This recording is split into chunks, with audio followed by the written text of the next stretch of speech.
செல்ல வேண்டாம், அந்த அளவுக்கு தென் தமிழகத்தை நான் வளர்த்தி காட்டுறேன். அவ்வளவு பெரிய சந்தோஷம் எங்களுக்கு. ஏன்னா இந்தியாவினுடைய ஒரு முக்கியமான பூமி நம்முடைய தென் தமிழகம். இன்னைக்கு திருநெல்வேலியில கூட நம்ம சொன்னோம், செந்தமிழும் செந்நெல்லும் அப்படின்னு சொன்னாங்க ஐயா. கிட்டத்தட்ட மேடையில் நாங்கள் பட்டியலிட்டோம் எப்படிப்பட்ட சுதந்திர வீரர்கள், போராட்ட வீரர்கள், மாமன்னர்கள் இந்த மண்ணில் வாழ்ந்திருக்காங்க. அது பிரதமரை ரொம்ப ஆச்சரியப்பட்டு கேட்டாங்க. ஒரு கிராமத்துல இங்க இருக்கிறாங்க. 250-300 ஆண்டுகளாக ஆங்கிலேயர்கள் எதிர்த்து, ஈஸ்ட் இந்தியா கம்பெனி எதிர்த்து பெரிய ஒரு போராட்டம் நடத்தியவர்கள். அப்படிப்பட்ட மண்ணில் இன்னைக்கு பிரதமர் வந்து தென் தமிழகத்தினுடைய வளர்ச்சியை பத்தி பேசியிருப்பது மிக மிக சிறப்பு. குறிப்பாக தூத்துக்குடியில 17,000 கோடி ரூபாய்க்கு மேல தூத்துக்குடியினுடைய துறைமுகம், குறிப்பாக வெளியிருக்கக்கூடிய துறைமுகத்தினுடைய அந்த பகுதி, அதற்கெல்லாம் அடிக்கல் நாட்டு விழா நடந்திருக்கிறது. எல்லா அமைச்சர்களும், மத்திய அமைச்சர்கள் பங்கேற்றிருக்கின்றார்கள். மிக முக்கியமாக நம்முடைய குலசேகரப்பட்டினத்துல இந்தியாவுடைய செகண்ட் ராக்கெட் லான்ச்சிங் ஃபெசிலிட்டி, 2வது ஏவுகணை, ராக்கெட், சேட்டலைட் இதெல்லாம் லான்ச் பண்ணக்கூடிய ஒரு தளம், அது நம்முடைய குலசேகரப்பட்டினத்திற்கு கிடைத்திருப்பது மிக மகிழ்ச்சி. காரணம், நம்முடைய தமிழகத்தை பொறுத்தவரை குறிப்பாக இந்த ராக்கெட் லான்ச்சிங்க்கு ரொம்ப ஏதுவான உகந்த இடம். புவியியல் அடிப்படையில் it's a very better place for rocket launching. இன்னைக்கு நாம் இதை பார்க்கும் பொழுது பிரதமர் அவர்கள் அடிக்கல் நாட்டி இருக்கிறனால வேகமா இந்த வேலை முடிந்து மிக வேகமாக நம்முடைய குலசேகரப்பட்டினத்திலிருந்து இந்தியாவுடைய முக்கியமான rockets, PSLV, GSLV, foreign satellites எல்லாமே வேகமா இங்கிருந்து லான்ச் ஆகும். நம்ம குழந்தைகள் அங்கே போய் பார்க்கலாம். ஸ்ரீஹரிகோட்டாவுக்கு வந்து எவ்வளவு பேருனாலும் நம்மளால போக முடியும். அதனால மிகுந்த மகிழ்ச்சி. இன்னைக்கு பிரதமரே சொன்னாங்க, திமுக என்றாலே ஸ்டிக்கர் ஒட்டுவாங்க. மத்திய அரசனுடைய பேச்சுல சொன்னாங்க பிரதமர் தூத்துக்குடியில, மத்திய அரசனுடைய திட்டங்களுக்கெல்லாம் ஸ்டிக்கர் ஒட்டுற திமுக இன்னைக்கு வந்து ஒரு சைனீஸ் ஸ்டிக்கரை கொண்டு வந்து ஒட்டி வச்சிருக்காங்க. அதுவும் வந்து திமுகவினுடைய அமைச்சர் அனிதா ராதாகிருஷ்ணன் அவர்கள், தூத்துக்குடியை சார்ந்தவர், இன்னைக்கு முழு பக்க பத்திரிகை விளம்பரம் கொடுத்துருக்காங்க. அதுல வந்து போட்டோக்கள்லாம் போட்டு பின்னாடி அந்த ராக்கெட்டை போட்டு அதுல வந்து சைனீஸ்னுடைய நேஷனல் பிளாக போட்டிருக்காங்க. நேற்று தான் பிரதமர் அவர்கள் திருவனந்தபுரத்துல 4 இந்தியர்கள் நமக்கு அறிமுகப்படுத்துறாங்க, இவங்கெல்லாம் விண்வெளிக்கு போக போறாங்க. அவ்வளவு சந்தோஷமா இருந்தோம். இதுக்கு முன்னாடி ராகேஷ் சர்மா ஐயா போயிருக்கிறாங்க, ஆனா ரஷ்யாவோட உதவியோட போயிருக்கிறாங்க. நேத்தே பிரதமர் சொன்னாங்க 2035 ஆர்பிட்ல பாத்தீங்கன்னா இந்தியன் ஸ்பேஸ் ஸ்டேஷன் இருக்கும் மேல. குறிப்பாக இந்த 4ல் ஒருத்தர் வந்து மேல போவாங்க. அஸ்ட்ரோனாட் விங் கொடுத்துருக்காங்க. எவ்வளவு பெரிய நாள். குறிப்பாக இன்னைக்கு விண்வெளியில மிகப்பெரிய ஒரு நாடாக வந்து கொண்டிருக்கக்கூடிய நேரத்துல குலசேகரப்பட்டினத்துல நமக்காக ராக்கெட் லான்ச்சிங் ஃபெசிலிட்டி கொடுத்து இன்னைக்கு இந்த அமைச்சர் சைனீஸ் பிளாக போட்டு ஆட கொடுத்திருக்காரு. இதை பிரதமரும் கண்டிச்சாங்க, நாங்களும் ஸ்டேஜ்ல கண்டிச்சோம். ஆனா அக்கா கனிமொழி அவர்கள் இந்த மாதிரி பேசி இருப்பது ஏற்புடையது அல்ல. கனிமொழி அவர்கள் பாராளுமன்றத்தில் இருக்கிறாங்க, பார்லிமெண்ட்ல இருக்கிறாங்க, ஸ்டாண்டிங் கமிட்டியில் இருக்கிறாங்க, பல விஷயங்களை பாக்குறாங்க, நேஷனல் செக்யூரிட்டி பாக்குறாங்க. அவர்கள் பத்திரிகை நண்பர்கள்ட்ட தூத்துக்குடியில வந்து இல்ல சைனா என்ன எனிமி ஸ்டேட்டா, அக்ரெசர் ஸ்டேட்டா, அவங்க என்ன பிளாக் போட்டா என்ன தப்புன்னு கேட்கறாங்க. அதனால கனிமொழி அக்காவுக்கு ஒரே ஒரு விஷயத்த சொல்ல கடமைப்பட்டிருக்கேன். கனிமொழி அக்கா அவர்களே, ஒரு விஷயம் உங்களுக்கு தெரிஞ்சிருக்கும், இருந்தாலும் தமிழக மக்களுக்கும் இதன் மூலமாக தெளிவுபடுத்துகின்றோம். இந்தியாவுடைய முதல் ராக்கெட் லான்ச்சிங் ஃபெசிலிட்டியே தமிழ்நாட்டுக்கு தான் வந்துச்சு. ஸ்ரீஹரிகோட்டாக்கு போலிங்க. 1967-69 காலகட்டத்தில் அண்ணாதுரை ஐயா முதலமைச்சராக இருந்தபொழுது ப்ரொஃபசர் சதீஷ் தவான் இங்க வர்றாங்க, தமிழ்நாட்டிற்கு கொடுப்பதற்காக வர்றாங்க. அன்னைக்கு நம்ம கெட்ட நேரம். அண்ணா ஐயா அவர்களுக்கு தோள்பட்ட வலி. அவர்கள் வந்து மத்தியழகன் அமைச்சர் அவர்கள் இந்த மீட்டிங் அனுப்புறாங்க. இதை வந்து ரெடி டு ஃபயர் அப்படிங்கிற புத்தகத்துல நம்பி நாராயணன் அவர்கள், ப்ளூம்ஸ்பெரி பப்ளிகேஷன், அந்த புத்தகத்தை நம்பி நாராயணன் ஐயா பத்தி உங்களுக்கு தெரியும், ISRO ஸ்பை கேஸ்ல அந்த ஐயா பத்தி நம்ம எல்லாத்துக்கும் தெரியும். அந்த புத்தகத்தை எழுதியிருக்கிறாங்க, இன்எபிரேட்டட் அப்படின்னா குடித்து விட்டு, தள்ளாடி கொண்டு 2 நபர்கள் அவருடைய கையை பிடித்து தோள்பட்டை அழைத்து வந்துதான் மீட்டிங்லேயே உட்கார வைக்கிறாங்க மத்தியழகன் அவர்களை. அதை பார்த்தோன்னே சதீஷ் தவன் முடிவு பண்ணிட்டாரு, ஓ இந்த கேபினெட்டுக்கு இந்த அமைச்சர் மீட்டிங்கே இந்த மாதிரி வர்றாரு, நம்ம தமிழ்நாட்டுக்கு இதை கொடுக்க கூடாதுன்னு ஆந்திரா கொண்டே ஸ்ரீஹரிகோட்டாவை கொடுத்துட்டு போயிட்டாங்க. இன்னைக்கு இவ்வளவு போராடி தமிழகத்திற்கு 2வது வந்திருக்கும் பொழுது அடிக்கல் நாட்டுற நாள்ல அதற்கு வந்து சைனீஸ் பிளாக் ஒட்டிட்டு எப்படி கனிமொழி அக்கா அதை பேசுறீங்க? தமிழ்நாட்டுக்கு துரோகம் செய்தது அன்னைக்கு இருந்த திமுக. 1967-69 கேபினெட் அன்னைக்கே ஒழுக்கமா உட்கார்ந்து ப்ரொஃபசர் சதீஷ் தவன் அவர்களுக்கு அந்த கான்பிடன்ஸ், ஒரு சென்சிட்டிவான ஒரு ஸ்பேஸ் ப்ரோக்ராம தமிழ் மண்ணில் எங்களால் செய்ய முடியும், கம்பீரமா எடுத்துக்குவோம், நேஷனல் செக்யூரிட்டி பிரச்சனை வராதுன்னு அன்னைக்கு உத்தரவாதம் கொடுத்திருந்தா ஸ்ரீஹரிகோட்டா இன்னைக்கு கிடையாது. இன்னைக்கு தமிழ்நாடு தான், குறிப்பா நாகப்பட்டினம் இருந்திருக்கலாம், எனக்கு தெரியலங்க நான் எந்த இடத்தை சூஸ் பண்ணாங்க. இன்னைக்கு நாம குலசேகரப்பட்டினத்தை சூஸ் பண்ணி இவ்வளவு விஷயங்களை செஞ்சுட்டு குறைந்தபட்சம் மன்னிப்பு கூட கேட்க முடியாத ஒரு திமுக இன்னைக்கு அதை நியாயப்படுத்தி பேசுவது எந்த விதத்திலே நாம் ஏற்றுக்கொள்ள முடியும்? அதனால இதை வன்மையாக கண்டிப்பது மட்டுமல்ல, திராவிட முன்னேற்ற கழகம் குறைந்தபட்சம் சொல்லணும், who are their masters? Chinese அவங்க மாஸ்டர்ஸா? அவங்களுடைய ஃபர்ஸ்ட் லாயல்ட்டி சைனாக்கு இருக்கா, இல்ல இந்திய அரசின் மீது இருக்கா, இந்திய மக்களின் மீது இருக்கான்னு அவங்க சொல்லணும்.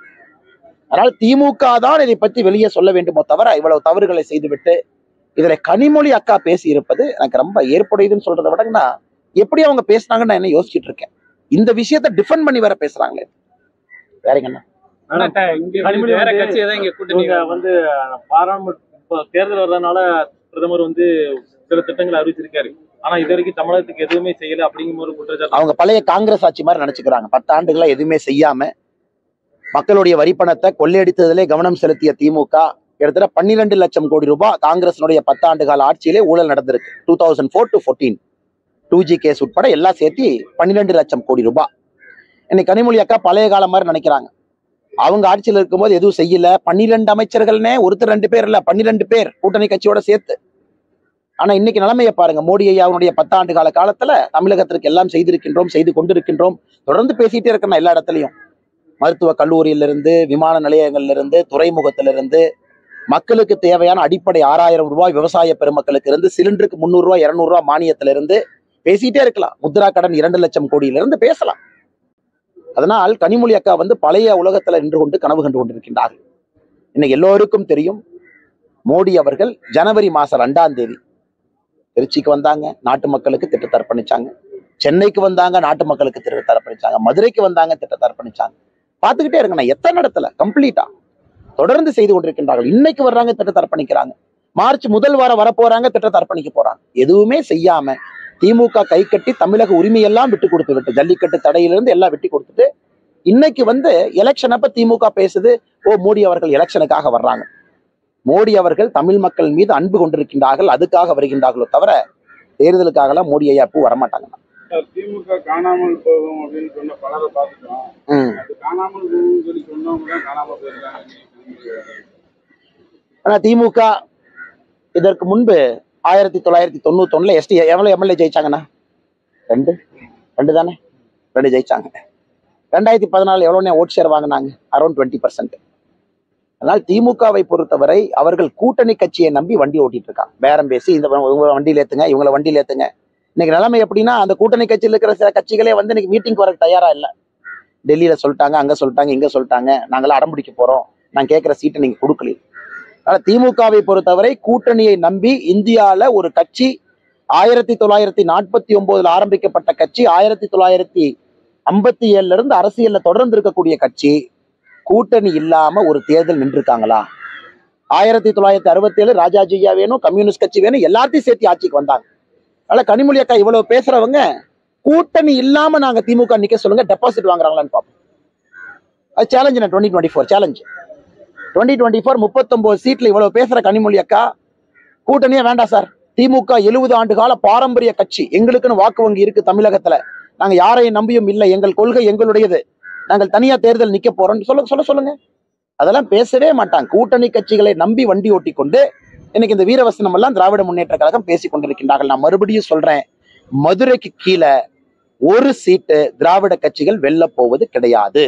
மதுரை கீழே நான் தொடர்ந்து சொல்றேன், நான் சொன்ன பேச்சிலிருந்து பின்வாங்க போவது கிடையாது. களம் மாறிவிட்டது. எல்லா பக்கம் நீங்க பாருங்க, திராவிட கட்சிகள் யாரும் மதுரைக்கு கீழே ஒரு சீட் வாங்க மாட்டாங்க. கொஞ்சம் சதமா சொல்லுங்கண்ணா. இன்னைக்கு அனிதா ராதாகிருஷ்ணன் நீ ஒரு நேஷனல் லீடர் ஆக்கிட்டு இருக்காரு. என் பாட்டுக்கு சிவனே ஏதோ ஒரு கிராமத்துல ஏதோ வண்டி ஓட்டிட்டு இருந்தேன், தூத்துக்குடிக்கு வான்னு ஒருத்தர் கூப்பிடுறாரு, சிவகங்கைக்கு வான்னு ஒருத்தர் கூப்பிடுறாரு, எத்தனை இடத்துல நிக்கிறது இங்க வான்னு. அதாவது அனிதா ராதாகிருஷ்ணன் அவர்களை நான் போட்டியிட்டு தான் வீழ்த்த வேண்டிய அவசியம் இல்லை. அந்த ஊழல் வழக்கு போயிட்டு இருக்கல அனிதா ராதாகிருஷ்ணன், அதுல உள்ள போயிருவார். நாம எதுக்கு எலெக்ஷன் வந்து நிக்கிறோம்? அந்த கேஸ் நம்பரை மறந்துட்டேன், அன்னைக்கு குறிச்சு வச்சிருந்தா நீங்க மறந்துட்டேன். அதனால அனிதா ராதாகிருஷ்ணன் அவர்கள் இந்த வீரவசனம் பேசுவதை விட்டு அவருடைய வழக்கு சரியான முறையில் நடத்தப்பட்டாலே அவர் வந்து ஜெயிலுக்கு போயிடுவாரு, அந்த ஊழல் வழக்குல தண்டனை கிடைக்கும், எம்எல்ஏ காணாம போயிடுவார். இதற்கு அண்ணாமலை தேர்தல் நின்றுதான் அனிதா ராதாகிருஷ்ணன் காணாம போனோமா? இன்னைக்கு அனிதா ராதாகிருஷ்ணனுக்கு கனிமொழி அக்காவின் மீது புது பாசம். இத்தனை நாளா கனிமொழி அக்கா அவங்க மதிச்சாங்களானே? நான் ஆனஸ்டா கேட்கிறேன். நான் இந்த ஒரு அரசியலை பாக்குறேன். கனிமொழி அக்கா பாட்டு தனியா சுத்திட்டு இருப்பாங்க. கலெக்டர் போனா சஸ்பெண்ட், எஸ்பி கூட போனா சஸ்பெண்ட். கனிமொழி அக்காக்கு யாரும் திமுக ஒத்துழைப்பு கொடுக்க கூடாதுன்னு தானே ஆர்டர் திமுக காரங்க. இன்னைக்கு அனிதா ராதாகிருஷ்ணனுக்கு கனிமொழி அக்கா மேல பாசம். அண்ணாமலை அவர்கள் வந்து கனிமொழி அவர்கள் எதிர்த்து தூத்துக்குடியில் நிற்க வேண்டும் வீரவசனம் பேசுறாரு. இத்தனை காலமா கனிமொழி அக்காவை திமுகவுக்குள்ளேயே ஒதுக்கி வச்ச மாதிரி தானே வச்சிருந்தீங்க. இதே தூத்துக்குடியை நீங்களும் பாக்குறீங்க, பத்திரிகை நண்பர்கள், நானும் பாக்குறேன். கனிமொழி அக்காவுக்கு ஏதாவது தூத்துக்குடியா திமுக மரியாதை கொடுத்தாங்களா? எதுவுமே கொடுக்கல. இன்னைக்கு தேர்தல் வந்த உடனே அனிதா ராதாகிருஷ்ணன் அவர்கள் காக்கா பிடிக்கிற வேலைக்கு போயிட்டார். கனிமொழி அக்காவை எதிர்த்து நான் நிற்கணும் அண்ணே, கட்சி தலைவர்கள் நிக்கிறாங்கண்ணே, எல்லாம் எப்படி வளர்ந்து நிக்கிறாங்க பாருங்க, எப்படி நிக்கிறாங்க பாருங்க, மக்கள் தலைவர்களாக சக்திகளாக. அவர்கள் போதும் தூத்துக்குடியில யாரை வேண்டுமானாலும் வீழ்த்துவதற்கு 2024 தேர்தல் ரிசல்ட் பாருங்க. அண்ணே அண்ணே இப்பதான் ஃபர்ஸ்ட் கேள்வி கேட்கிறாரு. அண்ணன் கேள்வி முடிச்சுக்கிறேன். சரி, எல்லாத்தையும் மொத்தமா சேர்த்து பேசலாம். அண்ணன் ஒரு கேள்வி கேட்டாரு.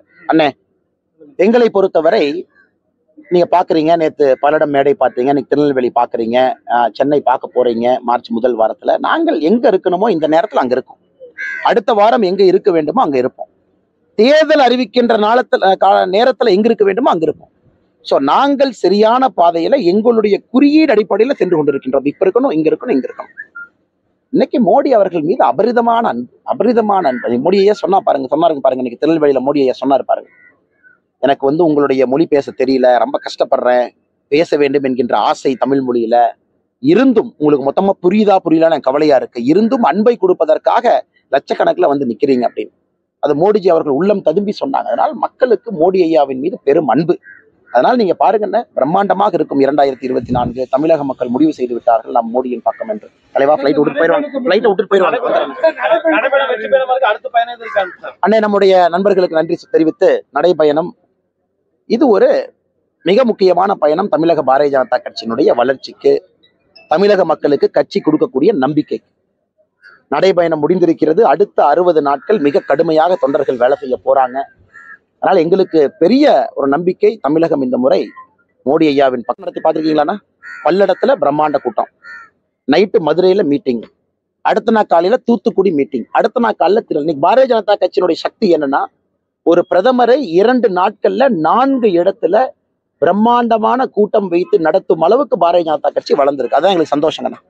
அதாவது எல்லா மாவட்டத்திலும் தனித்தன்மையாக, தூத்துக்குடி பாருங்க எவ்வளவு பெரிய ரெஸ்பான்ஸ். மோடி ஐயா 35 நிமிஷம் தாமதம், மக்கள் மோடி ஐயா அவங்ககிட்ட பேசுறாங்க, 35 மினிட்ஸ் டிலே. இங்க 20 நிமிஷம் தாமதம். டெல்லியில இருந்து அவங்களுடைய செக்ரட்டரி கூப்பிட்டு கேட்டாங்க, தாமதம் ஆயிடுச்சு, என்ன காரணம்? நான் சொன்னேன், ஐயா அங்க 35 நிமிஷம், இங்க 20 நிமிஷம், தப்பு எங்க மேல இல்ல, மக்கள் ஆர்ப்பரிக்கிறாங்க, மோடி ஐயா பேசுறாங்க, அதுக்கு எக்ஸ்ட்ரா போயிருதுன்னு. அந்த அளவுக்கு ஒரு உற்சாகம் இருக்குங்கன்னா, கட்சியும் அந்த அளவுக்கு வளர்ந்திருக்கின்றோம். ஒரே இடத்துல ஒரே நாள்ல மோடி ஐயாவை 6 இடத்திற்கு கூட்டி போவதற்கும் நாங்கள் தயார். அந்த அளவுக்கு இன்னைக்கு கட்சி வளர்ந்திருக்கு. அதனால் 2024 ஒரு சரித்திர தேர்தலா இருக்கும். ரொம்ப நன்றி. நடத்தி பார்த்துருக்கீங்களாண்ணா?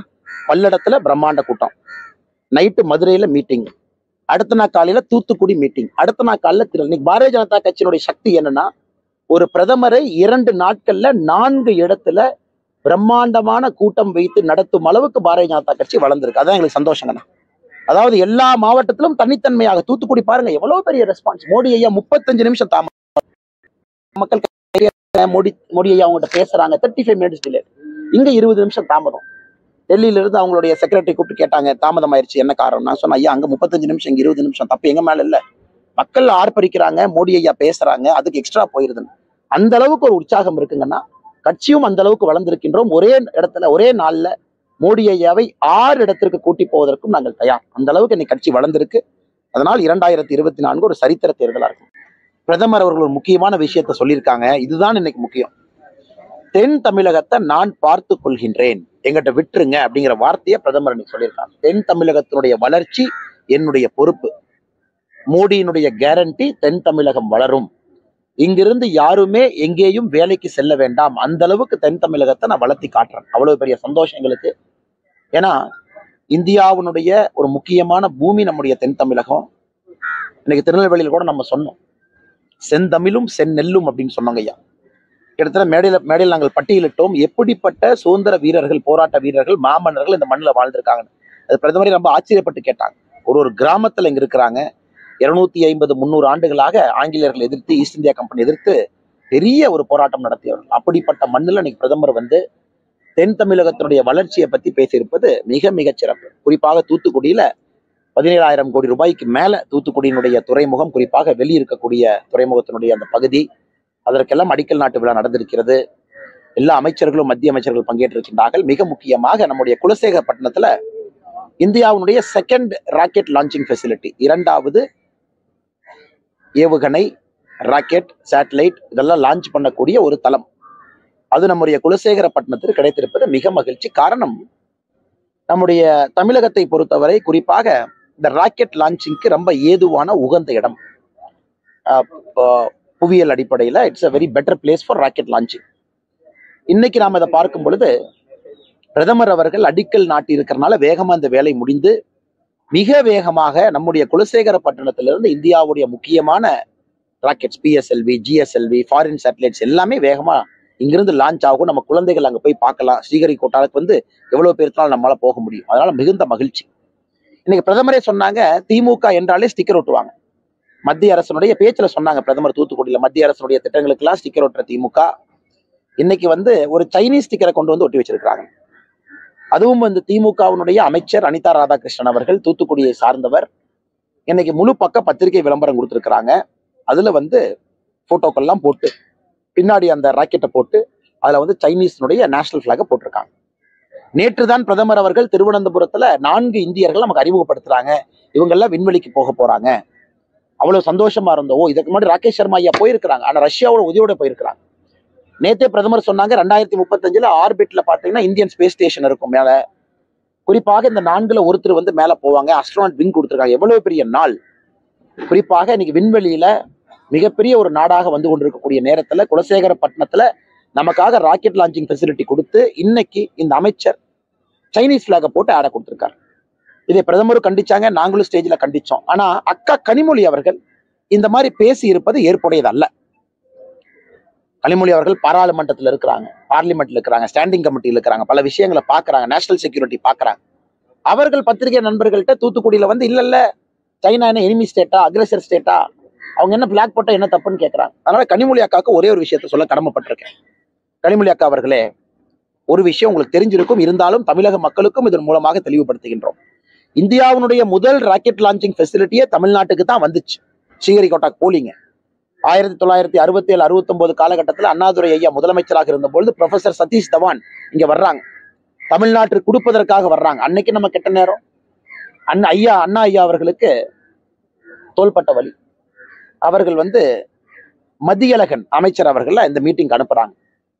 இதை வந்து ரெடி டு ஃபயர் அப்படிங்கிற புத்தகத்துல நம்பி நாராயணன் அவர்கள், ப்ளூம்ஸ்பெரி பப்ளிகேஷன், அந்த புத்தகத்தை நம்பி நாராயணன் ஐயா பத்தி உங்களுக்கு தெரியும். ISRO ஸ்பை கேஸ்ல அந்த ஐயா பத்தி நம்ம எல்லாத்துக்கும் தெரியும். அந்த புத்தகத்தை எழுதியிருக்கிறாங்க. இன்எபிரேட்டட் அப்படின்னா குடித்து விட்டு தள்ளாடி கொண்டு 2 நபர்கள் அவருடைய கையை பிடித்து தோள்பட்டை அழைத்து வந்துதான் மீட்டிங்லேயே உட்கார வைக்கிறாங்க மத்தியழகன் அவர்களை. அதை பார்த்தோன்னே சதீஷ் தவன் முடிவு பண்ணிட்டாரு, ஓ இந்த கேபினெட்டுக்கு இந்த அமைச்சர் மீட்டிங்கே இந்த மாதிரி வர்றாரு, நம்ம தமிழ்நாட்டுக்கு இதை கொடுக்க கூடாதுன்னு ஆந்திரா கொண்டே ஸ்ரீஹரிகோட்டாவை கொடுத்துட்டு போயிட்டாங்க. இன்னைக்கு இவ்வளவு போராடி தமிழகத்திற்கு 2வது வந்திருக்கும் பொழுது அடிக்கல் நாட்டுற நாள்ல அதற்கு வந்து சைனீஸ் பிளாக் ஒட்டிட்டு எப்படி கனிமொழி அக்கா அதை பேசுறீங்க? தமிழ்நாட்டுக்கு துரோகம் செய்தது அன்னைக்கு இருந்த திமுக. 1967, 69 கேபினெட் அன்னைக்கே ஒழுக்கமா உட்கார்ந்து ப்ரொஃபசர் சதீஷ் தவன் அவர்களுக்கு அந்த கான்பிடன்ஸ், ஒரு சென்சிட்டிவான ஒரு ஸ்பேஸ் விஷ் ப்ரோக்ராம தமிழ் மண்ணில் எங்களால் செய்ய முடியும், கம்பீரமா எடுத்துக்குவோம், நேஷனல் செக்யூரிட்டி பிரச்சனை வராதுன்னு அன்னைக்கு உத்தரவாதம் கொடுத்திருந்தா ஸ்ரீஹரிகோட்டா இன்னைக்கு கிடையாது. இன்னைக்கு தமிழ்நாடு தான், குறிப்பா நாகப்பட்டினம் இருந்திருக்கலாம். எனக்கு தெரியலீங்க நான் எந்த இடத்தை சூஸ் பண்ணாங்க. இன்னைக்கு நாம குலசேகரப்பட்டினத்தை சூஸ் பண்ணி இவ்வளவு விஷயங்களை செஞ்சுட்டு குறைந்தபட்சம் மன்னிப்பு கூட கேட்க முடியாத ஒரு திமுக இன்னைக்கு அதை நியாயப்படுத்தி பேசுவது எந்த விதத்திலே நாம் ஏற்றுக்கொள்ள முடியும்? அதனால இதை வன்மையாக கண்டிப்பது மட்டுமல்ல, திராவிட முன்னேற்ற கழகம் குறைந்தபட்சம் சொல்லணும், who are their masters? Chinese அவங்க மாஸ்டர்ஸா? அவங்களுடைய ஃபர்ஸ்ட் லாயல்ட்டி சைனாக்கு இருக்கா, இல்ல இந்திய அரசின் மீது இருக்கா, இந்திய மக்களின் மீது இருக்கான்னு அவங்க சொல்லணும். அதனால திமுக தான் இதை பத்தி வெளியே சொல்ல வேண்டுமோ தவிர இவ்வளவு தவறுகளை செய்துவிட்டு இதுல கனிமொழி அக்கா பேசி இருப்பது எனக்கு ரொம்ப ஏற்புடையதுன்னு சொல்றதை விட நான் எப்படி அவங்க பேசினாங்கன்னு நான் என்ன யோசிச்சுட்டு இருக்கேன். இந்த விஷயத்த டிஃபெண்ட் பண்ணி வேற பேசுறாங்களே, வேறங்கண்ணா. வந்து பாராளுமன்ற தேர்தல் வர்றதுனால பிரதமர் வந்து சில திட்டங்களை அறிவிச்சிருக்காரு. ஆனா இது வரைக்கும் தமிழகத்துக்கு எதுவுமே செய்யல அப்படிங்கிற ஒரு குற்றச்சாட்டு. அவங்க பழைய காங்கிரஸ் ஆட்சி மாதிரி நினைச்சுக்கிறாங்க. 10 ஆண்டுகளா எதுவுமே செய்யாம மக்களுடைய வரிப்பணத்தை கொள்ளையடித்ததிலே கவனம் செலுத்திய திமுக கிட்டத்தட்ட 12 லட்சம் கோடி ரூபாய் காங்கிரஸினுடைய 10 ஆண்டு கால ஆட்சியிலே ஊழல் நடந்திருக்கு. 2004 to 14 2G கேஸ் உட்பட எல்லாம் சேர்த்து 12 லட்சம் கோடி ரூபாய். இன்னைக்கு கனிமொழி அக்கா பழைய காலம் மாதிரி நினைக்கிறாங்க. அவங்க ஆட்சியில் இருக்கும்போது எதுவும் செய்யல. 12 அமைச்சர்கள்னே ஒருத்தர் 2 பேர் இல்ல, 12 பேர் கூட்டணி கட்சியோட சேர்த்து. ஆனா இன்னைக்கு நிலைமையை பாருங்க. மோடி ஐயாவுடைய 10 ஆண்டு கால காலத்துல தமிழகத்திற்கு எல்லாம் செய்திருக்கின்றோம், செய்து கொண்டிருக்கின்றோம், தொடர்ந்து பேசிட்டே இருக்கணும். எல்லா இடத்துலையும் மருத்துவ கல்லூரியிலிருந்து, விமான நிலையங்கள்ல இருந்து, துறைமுகத்திலிருந்து, மக்களுக்கு தேவையான அடிப்படை 6000 ரூபாய் விவசாய பெருமக்களுக்கு இருந்து சிலிண்டருக்கு 300 ரூபாய் 200 ரூபாய் மானியத்துல இருந்து பேசிட்டே இருக்கலாம். முத்ரா கடன் 2 லட்சம் கோடியிலிருந்து பேசலாம். அதனால் கனிமொழி அக்கா பழைய உலகத்துல நின்று கொண்டு கனவு கண்டு கொண்டிருக்கின்றார்கள். இன்னைக்கு எல்லோருக்கும் தெரியும், மோடி அவர்கள் ஜனவரி மாசம் 2ஆம் தேதி திருச்சிக்கு வந்தாங்க, நாட்டு மக்களுக்கு திட்டத்தை அர்ப்பணிச்சாங்க. சென்னைக்கு வந்தாங்க, நாட்டு மக்களுக்கு திட்டத்தை அர்ப்பணிச்சாங்க. மதுரைக்கு வந்தாங்க, திட்டத்தை அர்ப்பணிச்சாங்க.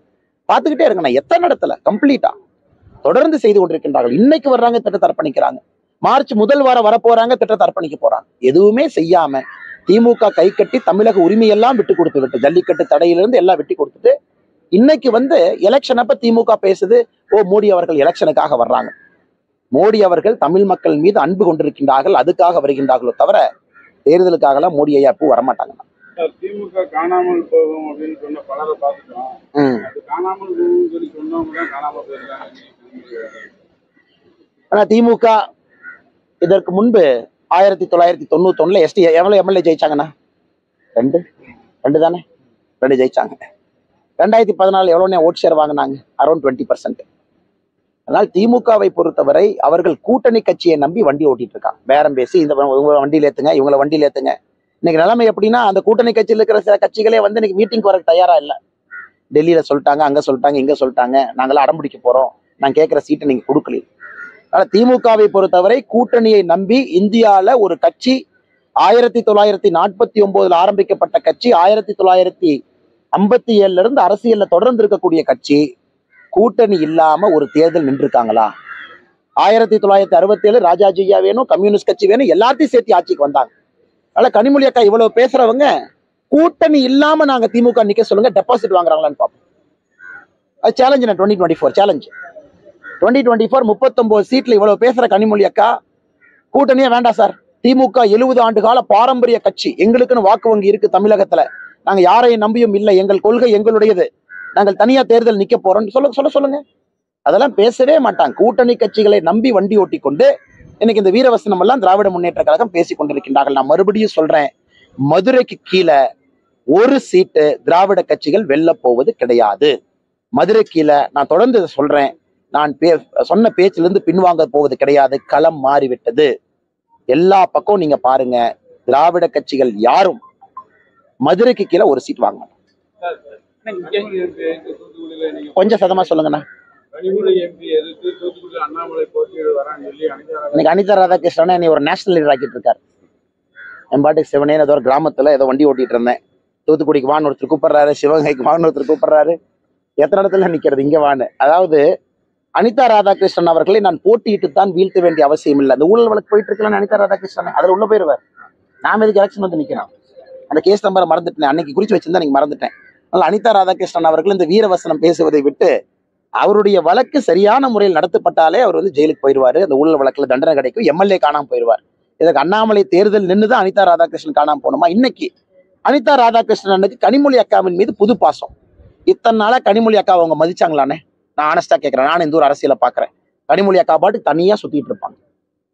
கலெக்டர் போனா சஸ்பெண்ட், எஸ்பி கூட போனா சஸ்பெண்ட்.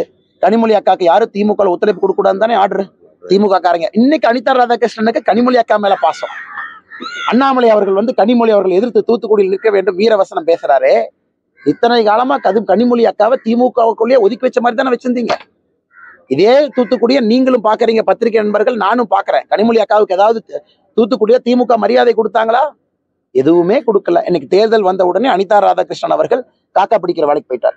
கனிமொழி அக்காவை எதிர்த்து நான் நிக்கணும் அண்ணே, கட்சி தலைவர்கள் நிக்கிறாங்கண்ணே, எல்லாம் எப்படி வளர்ந்து நிக்கிறாங்க பாருங்க, எப்படி நிக்கிறாங்க பாருங்க, மக்கள் தலைவர்களாக, சக்திகளாக. அவர்கள் போதும் தூத்துக்குடியில யாரை வேண்டுமானாலும் வீழ்த்துவதற்கு. 2024 தேர்தல் ரிசல்ட் பாருங்க. கேள்வி கேட்கிறாரு. சரி, எல்லாத்தையும் மொத்தமா சேர்த்து பேசலாம். அண்ணா ஒரு கேள்வி கேட்டாரு. அண்ணே, எங்களை பொறுத்தவரை நீங்க பாக்குறீங்க, நேத்து பல்லடம் மேடை பாத்தீங்க, இன்னைக்கு திருநெல்வேலி பாக்குறீங்க, சென்னை பார்க்க போறீங்க மார்ச் முதல் வாரத்துல. நாங்கள் எங்க இருக்கணுமோ இந்த நேரத்துல அங்க இருக்கோம், அடுத்த வாரம் எங்க இருக்க வேண்டுமோ அங்க இருப்போம், தேர்தல் அறிவிக்கின்ற நேரத்துல எங்க இருக்க வேண்டுமோ அங்க இருப்போம். சோ நாங்கள் சரியான பாதையில எங்களுடைய குறியீடு அடிப்படையில சென்று கொண்டிருக்கின்றோம். இப்ப இருக்கணும், இங்க இருக்கணும், இங்க இருக்கணும். இன்னைக்கு மோடி அவர்கள் மீது அபரிதமான அன்பு. மோடி ஐயா சொன்னாருங்க பாருங்க, இன்னைக்கு திருநெல்வேலியில மோடி ஐயா சொன்னாரு பாருங்க, எனக்கு வந்து உங்களுடைய மொழி பேச தெரியல, ரொம்ப கஷ்டப்படுறேன், பேச வேண்டும் என்கின்ற ஆசை தமிழ் மொழியில இருந்தும் உங்களுக்கு மொத்தமா புரியலான்னு எனக்கு கவலையா இருக்கு. இருந்தும் அன்பை கொடுப்பதற்காக லட்சக்கணக்கில் வந்து நிக்கிறீங்க அப்படின்னு. அது மோடிஜி அவர்கள் உள்ளம் ததும்பி சொன்னாங்க. அதனால் மக்களுக்கு மோடி ஐயாவின் மீது பெரும் அன்பு. அதனால் நீங்க பாருங்க, பிரம்மாண்டமாக இருக்கும் 2024 தமிழக மக்கள் முடிவு செய்து விட்டார்கள் நாம் மோடியின் பக்கம் என்று. தலைவா ஃபிளைட் விட்டு போயிடுவாங்க.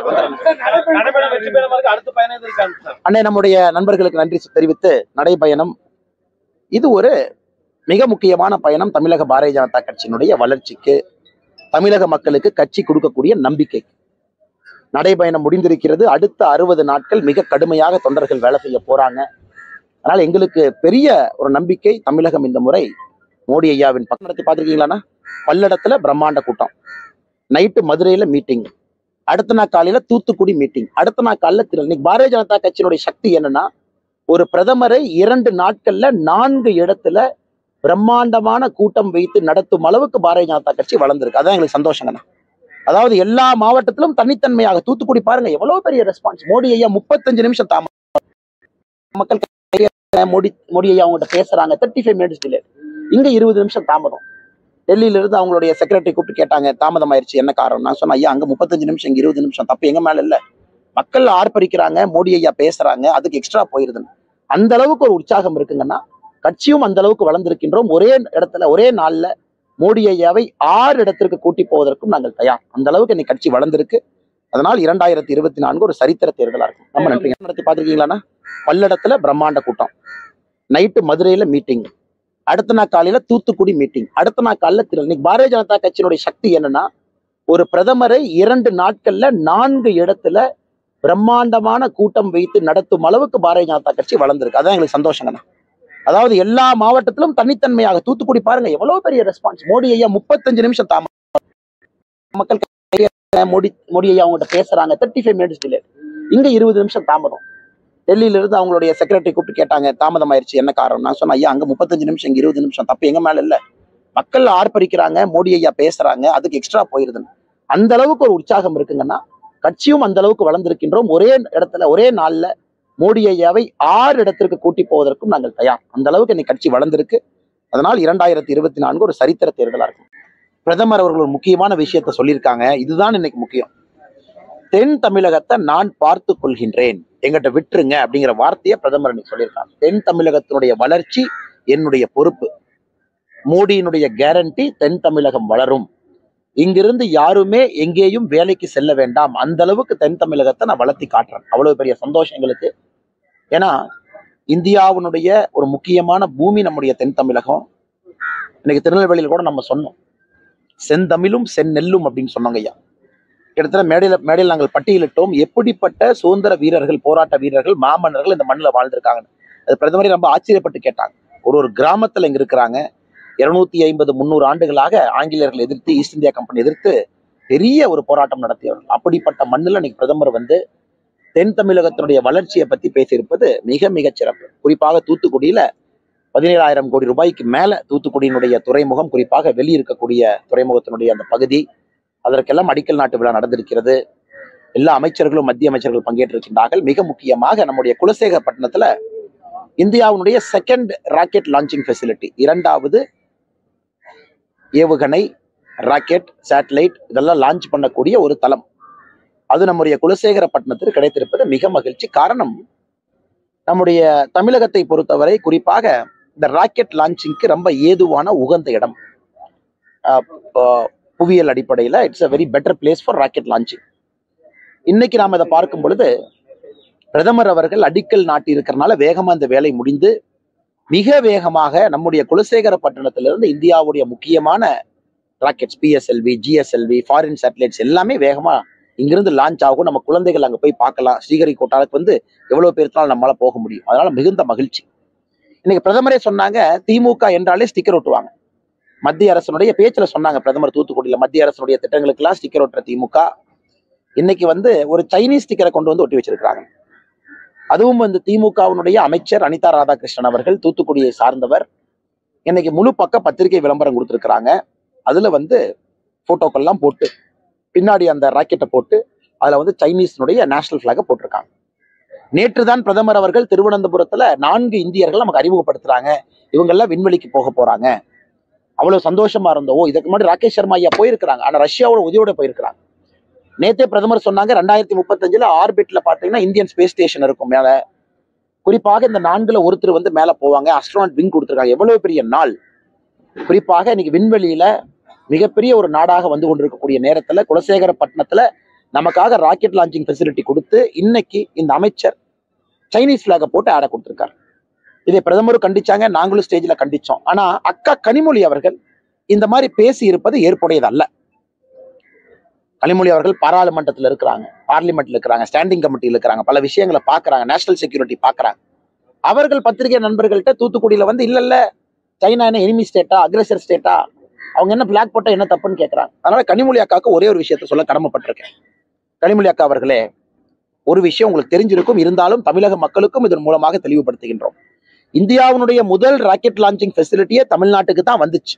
ஸ்ரீஹரிகோட்டா போலிங்க 1967 69 காலகட்டத்தில் அண்ணாதுரை ஐயா முதலமைச்சராக இருந்த பொழுது ப்ரொஃபசர் சதீஷ் தவான் இங்க வர்றாங்க, தமிழ்நாட்டிற்கு கொடுப்பதற்காக வர்றாங்க. அன்னைக்கு நம்ம கெட்ட நேரம். அண்ணா ஐயா அவர்களுக்கு தோள்பட்ட வலி. அவர்கள் வந்து மதியழகன் அமைச்சர் அவர்கள் இந்த மீட்டிங் அனுப்புறாங்க. இதை வந்து ரெடி டு ஃபயர் அப்படிங்கிற புத்தகத்துல நம்பி நாராயணன் அவர்கள், ப்ளூம்ஸ்பெரி பப்ளிகேஷன், அந்த புத்தகத்தை நம்பி நாராயணன் ஐயா பத்தி உங்களுக்கு தெரியும், ISRO ஸ்பை கேஸ்ல அந்த ஐயா பத்தி நம்ம எல்லாத்துக்கும் தெரியும். அந்த புத்தகத்தை எழுதியிருக்கிறாங்க, இன்எபிரேட்டட் அப்படின்னா குடித்து விட்டு தள்ளாடி கொண்டு 2 நபர்கள் அவருடைய கையை பிடித்து தோள்பட்டை அழைத்து வந்துதான் மீட்டிங்லேயே உட்கார வைக்கிறாங்க மதியழகன் அவர்களை. அதை பார்த்தோன்னே சதீஷ் தவன் முடிவு பண்ணிட்டாரு, ஓ இந்த கேபினட்டுக்கு இந்த அமைச்சர் மீட்டிங்கே இந்த மாதிரி வர்றாரு, நம்ம தமிழ்நாட்டுக்கு இதை கொடுக்க கூடாதுன்னு ஆந்திரா கொண்டே ஸ்ரீஹரிகோட்டாவை கொடுத்துட்டு போயிட்டாங்க. இன்னைக்கு இவ்வளவு போராடி தமிழகத்திற்கு 2வது வந்திருக்கும் பொழுது அடிக்கல் நாட்டுற நாள்ல அதற்கு வந்து சைனீஸ் பிளாக் ஒட்டிட்டு எப்படி கனிமொழி அக்கா அதை பேசுறீங்க? தமிழ்நாட்டுக்கு துரோகம் செய்தது அன்னைக்கு இருந்த திமுக. 1967 69 கேபினெட் அன்னைக்கே ஒழுக்கமா உட்கார்ந்து ப்ரொஃபசர் சதீஷ் தவன் அவர்களுக்கு அந்த கான்பிடன்ஸ், ஒரு சென்சிட்டிவான ஒரு ஸ்பேஸ் விஷ் ப்ரோக்ராம தமிழ் மண்ணில் எங்களால் செய்ய முடியும், கம்பீரமா எடுத்துக்குவோம், நேஷனல் செக்யூரிட்டி பிரச்சனை வராதுன்னு அன்னைக்கு உத்தரவாதம் கொடுத்திருந்தா ஸ்ரீஹரிகோட்டா இன்னைக்கு கிடையாது. இன்னைக்கு தமிழ்நாடு தான், குறிப்பா நாகப்பட்டினம் இருந்திருக்கலாம், எனக்கு தெரியலங்க நான் எந்த இடத்தை சூஸ் பண்ணாங்க. இன்னைக்கு நாம குலசேகரப்பட்டினத்தை சூஸ் பண்ணி இவ்வளவு விஷயங்களை செஞ்சுட்டு குறைந்தபட்சம் மன்னிப்பு கூட கேட்க முடியாத ஒரு திமுக இன்னைக்கு அதை நியாயப்படுத்தி பேசுவது எந்த விதத்திலே நாம் ஏற்றுக்கொள்ள முடியும்? அதனால இதை வன்மையாக கண்டிப்பது மட்டுமல்ல, திராவிட முன்னேற்ற கழகம் குறைந்தபட்சம் சொல்லணும், who are their masters? Chinese அவங்க மாஸ்டர்ஸா? அவங்களுடைய ஃபர்ஸ்ட் லாயல்ட்டி சைனாக்கு இருக்கா, இல்ல இந்திய அரசின் மீது இருக்கா, இந்திய மக்களின் மீது இருக்கான்னு அவங்க சொல்லணும். அதனால திமுக தான் இதை பத்தி வெளியே சொல்ல வேண்டுமோ தவிர இவ்வளவு தவறுகளை செய்துவிட்டு இதுல கனிமொழி அக்கா பேசி இருப்பது எனக்கு ரொம்ப ஏற்புடையதுன்னு சொல்றதை விடங்கன்னா, எப்படி அவங்க பேசினாங்கன்னு நான் என்ன யோசிச்சுட்டு இருக்கேன். இந்த விஷயத்த டிஃபெண்ட் பண்ணி வேற பேசுறாங்களே, வேறங்கண்ணா.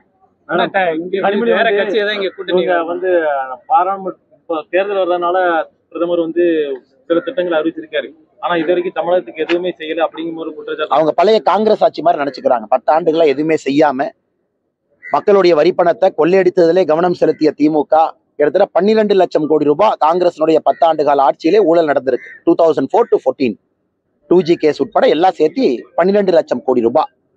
இன்னைக்கு கனிமொழி அக்கா பழைய காலம் மாதிரி நினைக்கிறாங்க. அவங்க ஆட்சியில் இருக்கும்போது எதுவும் செய்யல, 12 அமைச்சர்கள்னே, ஒருத்தர் 2 பேர் இல்ல, 12 பேர் கூட்டணி கட்சியோட சேர்த்து. ஆனா இன்னைக்கு நிலைமையை பாருங்க, மோடி ஐயாவுடைய 10 ஆண்டு கால காலத்துல தமிழகத்திற்கு எல்லாம் செய்திருக்கின்றோம், செய்து கொண்டிருக்கின்றோம், தொடர்ந்து பேசிட்டே இருக்கணும். எல்லா இடத்துலையும் மருத்துவ கல்லூரியிலிருந்து, விமான நிலையங்கள்ல இருந்து, துறைமுகத்திலிருந்து, மக்களுக்கு தேவையான அடிப்படை 6000 ரூபாய் விவசாய பெருமக்களுக்கு இருந்து, சிலிண்டருக்கு 300 ரூபாய் 200 ரூபாய் மானியத்திலிருந்து பேசிட்டே இருக்கலாம். முத்ரா கடன் 2 லட்சம் கோடியிலிருந்து பேசலாம். அதனால் கனிமொழி அக்கா வந்து பழைய உலகத்துல நின்று கொண்டு கனவு கண்டு கொண்டிருக்கின்றார். இன்னைக்கு எல்லோருக்கும் தெரியும், மோடி அவர்கள் ஜனவரி மாசம் 2ஆம் தேதி திருச்சிக்கு வந்தாங்க, நாட்டு மக்களுக்கு திட்டத்தை அர்ப்பணிச்சாங்க. சென்னைக்கு வந்தாங்க, நாட்டு மக்களுக்கு திட்டத்தை அர்ப்பணிச்சாங்க. மதுரைக்கு வந்தாங்க, திட்டத்தை அர்ப்பணிச்சாங்க. பார்த்துக்கிட்டே இருக்கணும், எத்தனை இடத்துல கம்ப்ளீட்டா தொடர்ந்து செய்து கொண்டிருக்கின்றார்கள். இன்னைக்கு வர்றாங்க, திட்டத்தை அர்ப்பணிக்கிறாங்க. மார்ச் முதல் வாரம் வரப்போறாங்க, திட்டத்தை அர்ப்பணிக்க போறாங்க. எதுவுமே செய்யாம திமுக கை கட்டி தமிழக உரிமையெல்லாம் விட்டு கொடுத்து விட்டு, ஜல்லிக்கட்டு தடையிலிருந்து எல்லாம் விட்டு கொடுத்துட்டு இன்னைக்கு வந்து எலெக்ஷன் அப்ப திமுக பேசுது, ஓ மோடி அவர்கள் எலெக்ஷனுக்காக வர்றாங்க. மோடி அவர்கள் தமிழ் மக்கள் மீது அன்பு கொண்டிருக்கின்றார்கள், அதுக்காக வருகின்றார்களோ தவிர தேர்தலுக்காக எல்லாம் மோடி ஐயா பூ வரமாட்டாங்க. திமுக காணாமல் போகும் அப்படின்னு சொன்ன பலரை பார்த்துட்டோம். அது காணாமல் போகும் சொல்லி சொன்னவங்க தான் காணாமல் போயிருக்காங்க. ஆனா திமுக இதற்கு முன்பு 1991 எஸ்டி எவ்வளவு எம்எல்ஏ ஜெயிச்சாங்கண்ணா? ரெண்டு தானே, 2 ஜெயிச்சாங்க. 2014 எவ்வளவு ஓட் ஷேர் வாங்கினாங்க? அரௌண்ட் 20%. அதனால் திமுகவை பொறுத்தவரை அவர்கள் கூட்டணி கட்சியை நம்பி வண்டி ஓட்டிட்டு இருக்காங்க. பேரம் பேசி இந்த வண்டியில ஏத்துங்க, இவங்களை வண்டியில ஏத்துங்க. இன்னைக்கு நிலைமை எப்படின்னா, அந்த கூட்டணி கட்சியில் இருக்கிற சில கட்சிகளே வந்து இன்னைக்கு மீட்டிங் வர தயாரா இல்லை. டெல்லியில சொல்லிட்டாங்க, அங்க சொல்லிட்டாங்க, இங்க சொல்லிட்டாங்க, நாங்களாம் அடம்பிடிக்க போறோம், நான் கேட்கிற சீட்டை நீங்க கொடுக்கல. அதனால திமுகவை பொறுத்தவரை கூட்டணியை நம்பி இந்தியால ஒரு கட்சி 1949 ஆரம்பிக்கப்பட்ட கட்சி 1957 இருந்து அரசியல்ல தொடர்ந்து இருக்கக்கூடிய கட்சி கூட்டணி இல்லாம ஒரு தேர்தல் நின்றுருக்காங்களா? 1967 ராஜாஜியா வேணும், கம்யூனிஸ்ட் கட்சி வேணும், எல்லாத்தையும் சேர்த்து ஆட்சிக்கு வந்தாங்க. அதனால கனிமொழி அக்கா இவ்வளவு பேசுறவங்க கூட்டணி இல்லாம நாங்க திமுக நிக்க சொல்லுங்க, டெபாசிட் வாங்குறாங்களான்னு பார்ப்போம். அது சேலஞ்சு. 2024 சேலஞ்சு. 2024 39 சீட்ல இவ்வளவு பேசுற கனிமொழி அக்கா கூட்டணியே வேண்டாம் சார், திமுக 70 ஆண்டு கால பாரம்பரிய கட்சி, எங்களுக்குன்னு வாக்கு வங்கி இருக்கு தமிழகத்துல, நாங்க யாரையும் நம்பியும் இல்லை, எங்கள் கொள்கை எங்களுடையது, நாங்கள் தனியா தேர்தல் நிக்க போறோம்னு சொல்லுங்க. அதெல்லாம் பேசவே மாட்டாங்க. கூட்டணி கட்சிகளை நம்பி வண்டி ஓட்டி கொண்டு இன்னைக்கு இந்த வீரவசனம் எல்லாம் திராவிட முன்னேற்ற கழகம் பேசிக் கொண்டிருக்கின்றார்கள். நான் மறுபடியும் சொல்றேன், மதுரைக்கு கீழே ஒரு சீட்டு திராவிட கட்சிகள் வெல்ல போவது கிடையாது. மதுரை கீழே நான் தொடர்ந்து இதை சொல்றேன், நான் சொன்ன பேச்சிலிருந்து பின்வாங்க போவது கிடையாது. களம் மாறிவிட்டது. எல்லா பக்கம் நீங்க பாருங்க, திராவிட கட்சிகள் யாரும் மதுரைக்கு கீழே ஒரு சீட் வாங்க மாட்டாங்க. கொஞ்சம் சதமா சொல்லுங்கண்ணா. இன்னைக்கு அனிதா ராதாகிருஷ்ணன் என்னை ஒரு நேஷனல் லீடர் ஆக்கிட்டு இருக்காரு. என் பாட்டுக்கு சிவனே ஏதோ ஒரு கிராமத்துல ஏதோ வண்டி ஓட்டிட்டு இருந்தேன், தூத்துக்குடிக்கு வான்னு ஒருத்தர் கூப்பிடுறாரு, சிவகங்கைக்கு வான்னு ஒருத்தர் கூப்பிடுறாரு, எத்தனை இடத்துல நிக்கிறது இங்க வான்னு. அதாவது அனிதா ராதாகிருஷ்ணன் அவர்களை நான் போட்டியிட்டு தான் வீழ்த்த வேண்டிய அவசியம் இல்லை. அந்த ஊழல் வழக்கு போயிட்டு இருக்கலாம் அனிதா ராதாகிருஷ்ணன், அதுல உள்ள போயிருவார். நாம எதுக்கு எலெக்ஷன் வந்து நிக்கிறோம்? அந்த கேஸ் நம்பரை மறந்துட்டேன், அன்னைக்கு குறிச்சு வச்சிருந்தா நீங்க மறந்துட்டேன். அதனால அனிதா ராதாகிருஷ்ணன் அவர்கள் இந்த வீரவசனம் பேசுவதை விட்டு அவருடைய வழக்கு சரியான முறையில் நடத்தப்பட்டாலே அவர் வந்து ஜெயிலுக்கு போயிடுவாரு, அந்த ஊழல் வழக்குல தண்டனை கிடைக்கும், எம்எல்ஏ காணாம போயிடுவார். இதுக்கு அண்ணாமலை தேர்தல் நின்றுதான் அனிதா ராதாகிருஷ்ணன் காணாம போகணுமா? இன்னைக்கு அனிதா ராதாகிருஷ்ணனுக்கு கனிமொழி அக்காவின் மீது புது பாசம். இத்தனை நாளா கனிமொழி அக்காவை அவங்க மதிச்சாங்களானே? நான் ஆனஸ்டா கேட்கிறேன். நான் இந்த ஒரு அரசியலை பாக்குறேன், கனிமொழி அக்கா பாட்டு தனியா சுத்திட்டு இருப்பாங்க. கலெக்டர் போனா சஸ்பெண்ட், எஸ்பி கூட போனா சஸ்பெண்ட். கனிமொழி அக்காக்கு யாரும் திமுக ஒத்துழைப்பு கொடுக்க கூடாதுன்னு தானே ஆர்டர் திமுக காரங்க. இன்னைக்கு அனிதா ராதாகிருஷ்ணனுக்கு கனிமொழி அக்கா மேல பாசம். அண்ணாமலை அவர்கள் வந்து கனிமொழி அவர்கள் எதிர்த்து தூத்துக்குடியில் நிற்க வேண்டும் வீரவசனம் பேசுறாரு. இத்தனை காலமா கனிமொழி அக்காவை திமுகவுக்குள்ளேயே ஒதுக்கி வச்ச மாதிரி தானே வச்சிருந்தீங்க. இதே தூத்துக்குடிய நீங்களும் பாக்குறீங்க, பத்திரிகை நண்பர்கள், நானும் பாக்குறேன். கனிமொழி அக்காவுக்கு ஏதாவது தூத்துக்குடிய திமுக மரியாதை கொடுத்தாங்களா? எதுவுமே கொடுக்கல. இன்னைக்கு தேர்தல் வந்த உடனே அனிதா ராதாகிருஷ்ணன் அவர்கள் காக்கா பிடிக்கிற வேலைக்கு போயிட்டார். கனிமொழி அக்காவை எதிர்த்து நான் நிக்கணும் அண்ணா. கட்சி தலைவர்கள் நிக்கிறாங்கண்ணே, எல்லாம் எப்படி வளர்ந்து நிக்கிறாங்க பாருங்க, எப்படி நிக்கிறாங்க பாருங்க, மக்கள் தலைவர்களாக, சக்திகளாக. அவர்கள் போதும் தூத்துக்குடியில யாரை வேண்டுமானாலும் வீழ்த்துவதற்கு. 2024 தேர்தல் ரிசல்ட் பாருங்க. அண்ணன் இப்பதான் ஃபர்ஸ்ட் கேள்வி கேட்கிறாரு. அண்ணன் கேள்வி முடிச்சுக்கிறேன். சரி, எல்லாத்தையும் மொத்தமா சேர்த்து பேசலாம். அண்ணன் ஒரு கேள்வி கேட்டாரு. அண்ணே, எங்களை பொறுத்தவரை நீங்க பாக்குறீங்க, நேத்து பல்லடம் மேடை பார்த்தீங்க, இன்னைக்கு திருநெல்வேலி பாக்குறீங்க, சென்னை பார்க்க போறீங்க மார்ச் முதல் வாரத்துல. நாங்கள் எங்க இருக்கணுமோ இந்த நேரத்துல அங்க இருக்கும், அடுத்த வாரம் எங்க இருக்க வேண்டுமோ அங்க இருப்போம், தேர்தல் அறிவிக்கின்ற நேரத்துல எங்க இருக்க வேண்டுமோ அங்க இருப்போம். சோ நாங்கள் சரியான பாதையில எங்களுடைய குறியீடு அடிப்படையில சென்று கொண்டிருக்கின்றோம். இப்ப இருக்கணும், இங்க இருக்கணும், இங்க இருக்கணும். இன்னைக்கு மோடி அவர்கள் மீது அபரிதமான அன்பு. மோடியே சொன்னாருங்க பாருங்க. இன்னைக்கு திருநெல்வேலியில மோடி ஐயா சொன்னாரு பாருங்க, எனக்கு வந்து உங்களுடைய மொழி பேச தெரியல, ரொம்ப கஷ்டப்படுறேன், பேச வேண்டும் என்கின்ற ஆசை தமிழ் மொழியில இருந்தும் உங்களுக்கு மொத்தமா புரியலான்னு கவலையா இருக்கு, இருந்தும் அன்பை கொடுப்பதற்காக லட்சக்கணக்கில் வந்து நிக்கிறீங்க அப்படின்னு. அது மோடிஜி அவர்கள் உள்ளம் ததும்பி சொன்னாங்க. அதனால் மக்களுக்கு மோடி ஐயாவின் மீது பெரும் அன்பு. அதனால் நீங்க பாருங்க, பிரம்மாண்டமாக இருக்கும் 2024. தமிழக மக்கள் முடிவு செய்து விட்டார்கள் நாம் மோடியின் பக்கம் என்று. தலைவா ஃபிளைட் விட்டு போயிருவாங்க. அண்ணே, நம்முடைய நண்பர்களுக்கு நன்றி தெரிவித்து, நடைபயணம் இது ஒரு மிக முக்கியமான பயணம். தமிழக பாரதிய ஜனதா கட்சியினுடைய வளர்ச்சிக்கு, தமிழக மக்களுக்கு கட்சி கொடுக்கக்கூடிய நம்பிக்கை. நடைபயணம் முடிந்திருக்கிறது. அடுத்த 60 நாட்கள் மிக கடுமையாக தொண்டர்கள் வேலை செய்ய போறாங்க. அதனால எங்களுக்கு பெரிய ஒரு நம்பிக்கை. தமிழகம் இந்த முறை மோடி ஐயாவின் பக்கம் நடத்தி பார்த்துருக்கீங்களாண்ணா? பல்லடத்துல பிரம்மாண்ட கூட்டம், நைட்டு மதுரையில மீட்டிங், அடுத்த நாள் காலையில தூத்துக்குடி மீட்டிங், அடுத்த நாள் காலையில இன்னைக்கு பாரதிய ஜனதா கட்சியினுடைய சக்தி என்னன்னா, ஒரு பிரதமரை 2 நாட்கள்ல 4 இடத்துல பிரம்மாண்டமான கூட்டம் வைத்து நடத்தும் அளவுக்கு பாரதிய ஜனதா கட்சி வளர்ந்திருக்கு. அதான் எங்களுக்கு சந்தோஷங்கண்ணா. அதாவது எல்லா மாவட்டத்திலும் தனித்தன்மையாக தூத்துக்குடி பாருங்க எவ்வளவு பெரிய ரெஸ்பான்ஸ். மோடி ஐயா 35 நிமிஷம் மக்கள் மோடி ஐயா அவங்ககிட்ட பேசுறாங்க, 35 மினிட்ஸ் டிலே. இங்க 20 நிமிஷம் தாமதம். டெல்லியில இருந்து அவங்களுடைய செக்ரட்டரி கூப்பிட்டு கேட்டாங்க, தாமதம் ஆயிடுச்சு என்ன காரணம்? நான் சொன்னேன், ஐயா அங்க 35 நிமிஷம், இங்க 20 நிமிஷம், தப்பு எங்க மேல இல்ல. மக்கள் ஆர்ப்பரிக்கிறாங்க, மோடி ஐயா பேசுறாங்க, அதுக்கு எக்ஸ்ட்ரா போயிருதுன்னு. அந்த அளவுக்கு ஒரு உற்சாகம் இருக்குங்கன்னா, கட்சியும் அந்த அளவுக்கு வளர்ந்திருக்கின்றோம். ஒரே இடத்துல ஒரே நாள்ல மோடி ஐயாவை 6 இடத்திற்கு கூட்டி போவதற்கும் நாங்கள் தயார். அந்த அளவுக்கு இன்னைக்கு கட்சி வளர்ந்திருக்கு. அதனால் 2024 ஒரு சரித்திர தேர்தலா இருக்கும். நம்ம நன்றி. நடத்தி பார்த்திருக்கீங்களா? பல்லடத்துல பிரம்மாண்ட கூட்டம், நைட்டு மதுரையில மீட்டிங், அடுத்த நாள் காலையில தூத்துக்குடி மீட்டிங், அடுத்த நாள் காலையில இன்னைக்கு பாரதிய ஜனதா கட்சியினுடைய சக்தி என்னன்னா, ஒரு பிரதமரை 2 நாட்கள்ல 4 இடத்துல பிரம்மாண்டமான கூட்டம் வைத்து நடத்தும் அளவுக்கு பாரதிய ஜனதா கட்சி வளர்ந்திருக்கு. அதான் எங்களுக்கு சந்தோஷங்கண்ணா. அதாவது எல்லா மாவட்டத்திலும் தனித்தன்மையாக. தூத்துக்குடி பாருங்க எவ்வளவு பெரிய ரெஸ்பான்ஸ். மோடி ஐயா 35 நிமிஷம் மக்கள் மோடி ஐயா அவங்ககிட்ட பேசுறாங்க, 35 மினிட்ஸ் டிலே. இங்க 20 நிமிஷம் தாமதம்.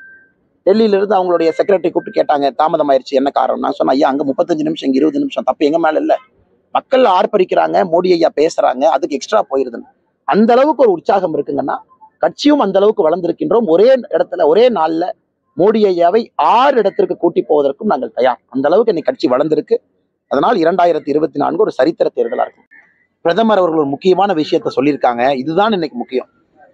தென் தமிழகத்தை நான் பார்த்து கொள்கின்றேன், எங்கிட்ட விட்டுருங்க அப்படிங்கிற வார்த்தையை பிரதமர் இன்னைக்கு சொல்லியிருக்காங்க. தென் தமிழகத்தினுடைய வளர்ச்சி என்னுடைய பொறுப்பு. மோடியினுடைய கேரண்டி, தென் தமிழகம் வளரும். இங்கிருந்து யாருமே எங்கேயும் வேலைக்கு செல்ல வேண்டாம். அந்த அளவுக்கு தென் தமிழகத்தை நான் வளர்த்தி காட்டுறேன். அவ்வளவு பெரிய சந்தோஷம் எங்களுக்கு. ஏன்னா இந்தியாவினுடைய ஒரு முக்கியமான பூமி நம்முடைய தென் தமிழகம். இன்னைக்கு திருநெல்வேலியில் கூட நம்ம சொன்னோம், செந்தமிழும் செந்நெல்லும் அப்படின்னு சொன்னாங்க ஐயா. கிட்டத்தட்ட மேடையில் நாங்கள் பட்டியலிட்டோம், எப்படிப்பட்ட சுதந்திர வீரர்கள், போராட்ட வீரர்கள், மாமன்னர்கள் இந்த மண்ணில் வாழ்ந்திருக்காங்க. அது பிரதமரே ரொம்ப ஆச்சரியப்பட்டு கேட்டாங்க. ஒரு கிராமத்துல இங்க இருக்கிறாங்க. 250-300 ஆண்டுகளாக ஆங்கிலேயர்கள் எதிர்த்து, ஈஸ்ட் இந்தியா கம்பெனி எதிர்த்து பெரிய ஒரு போராட்டம் நடத்தியவர்கள். அப்படிப்பட்ட மண்ணில் இன்னைக்கு பிரதமர் வந்து தென் தமிழகத்தினுடைய வளர்ச்சியை பத்தி பேசியிருப்பது மிக மிக சிறப்பு. குறிப்பாக தூத்துக்குடியில 17,000 கோடி ரூபாய்க்கு மேல தூத்துக்குடியினுடைய துறைமுகம், குறிப்பாக வெளியிருக்கக்கூடிய துறைமுகத்தினுடைய அந்த பகுதி, அதற்கெல்லாம் அடிக்கல் நாட்டு விழா நடந்திருக்கிறது. எல்லா அமைச்சர்களும், மத்திய அமைச்சர்கள் பங்கேற்றிருக்கின்றார்கள். மிக முக்கியமாக நம்முடைய குலசேகரப்பட்டினத்துல இந்தியாவுடைய செகண்ட் ராக்கெட் லான்ச்சிங் ஃபெசிலிட்டி, 2வது ஏவுகணை, ராக்கெட், சேட்டலைட் இதெல்லாம் லான்ச் பண்ணக்கூடிய ஒரு தளம், அது நம்முடைய குலசேகரப்பட்டினத்திற்கு கிடைத்திருப்பது மிக மகிழ்ச்சி. காரணம், நம்முடைய தமிழகத்தை பொறுத்தவரை குறிப்பாக இந்த ராக்கெட் லான்ச்சிங்க்கு ரொம்ப ஏதுவான உகந்த இடம். புவியியல் அடிப்படையில் it's a very better place for rocket launching. இன்னைக்கு நாம் இதை பார்க்கும் பொழுது பிரதமர் அவர்கள் அடிக்கல் நாட்டி இருக்கிறனால வேகமா இந்த வேலை முடிந்து மிக வேகமாக நம்முடைய குலசேகரப்பட்டினத்திலிருந்து இந்தியாவுடைய முக்கியமான rockets, PSLV, GSLV, foreign satellites எல்லாமே வேகமா இங்கிருந்து லான்ச் ஆகும். நம்ம குழந்தைகள் அங்கே போய் பார்க்கலாம். ஸ்ரீஹரிகோட்டாவுக்கு வந்து எவ்வளவு பேருனாலும் நம்மளால போக முடியும். அதனால மிகுந்த மகிழ்ச்சி. இன்னைக்கு பிரதமரே சொன்னாங்க, திமுக என்றாலே ஸ்டிக்கர் ஒட்டுவாங்க. மத்திய அரசனுடைய பேச்சுல சொன்னாங்க பிரதமர் தூத்துக்குடியில, மத்திய அரசனுடைய திட்டங்களுக்கெல்லாம் ஸ்டிக்கர் ஒட்டுற திமுக இன்னைக்கு வந்து ஒரு சைனீஸ் ஸ்டிக்கரை கொண்டு வந்து ஒட்டி வச்சிருக்காங்க.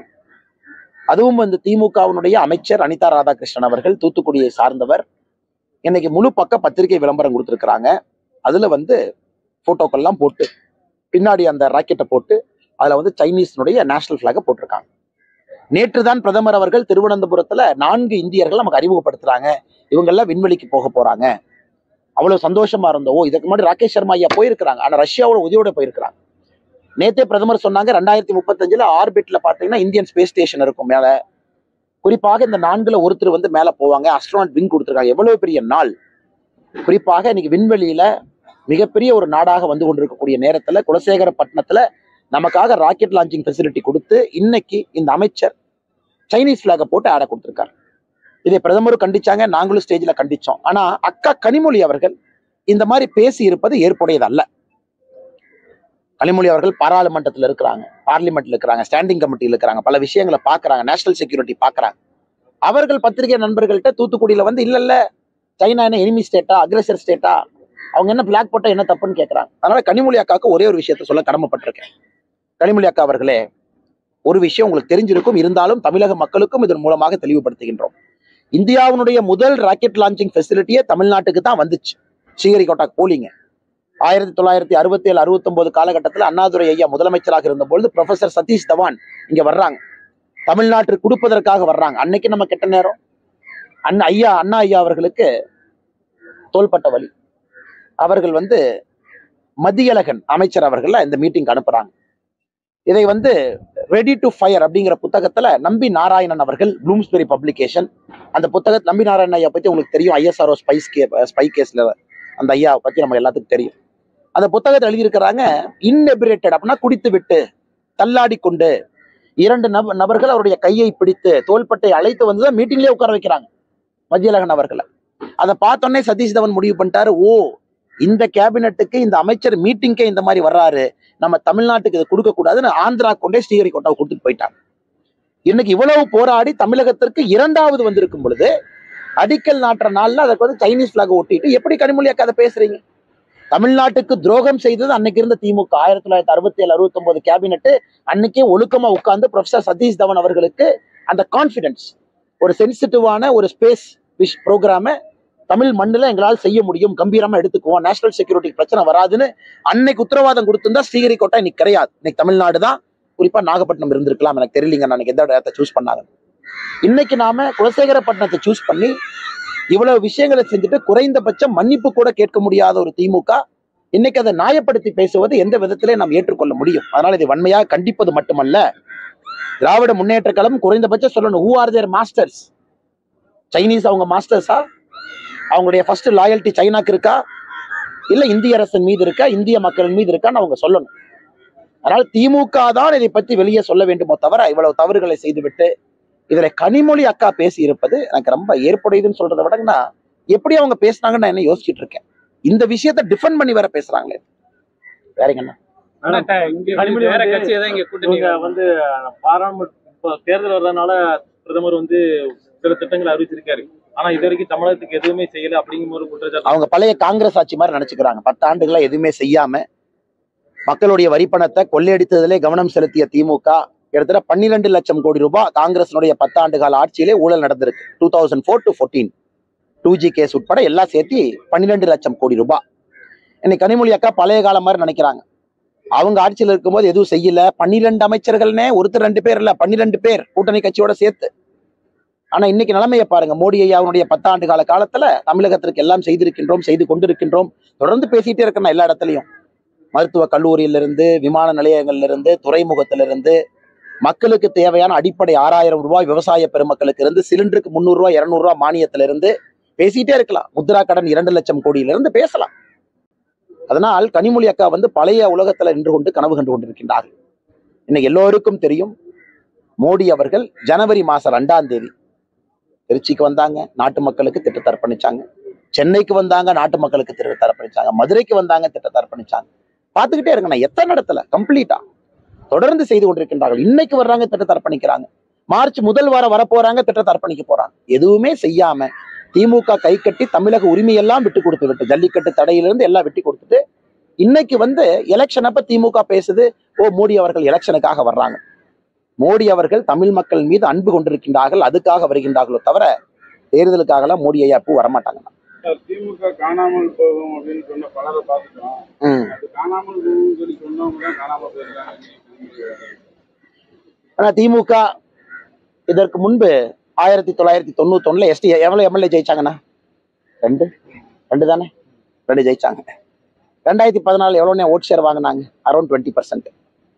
அதனால் திமுகவை பொறுத்தவரை அவர்கள் கூட்டணி கட்சியை நம்பி வண்டி ஓட்டிட்டு இருக்காங்க. பேரம் பேசி இந்த வண்டியில் ஏத்துங்க, இவங்களை வண்டியில் ஏத்துங்க.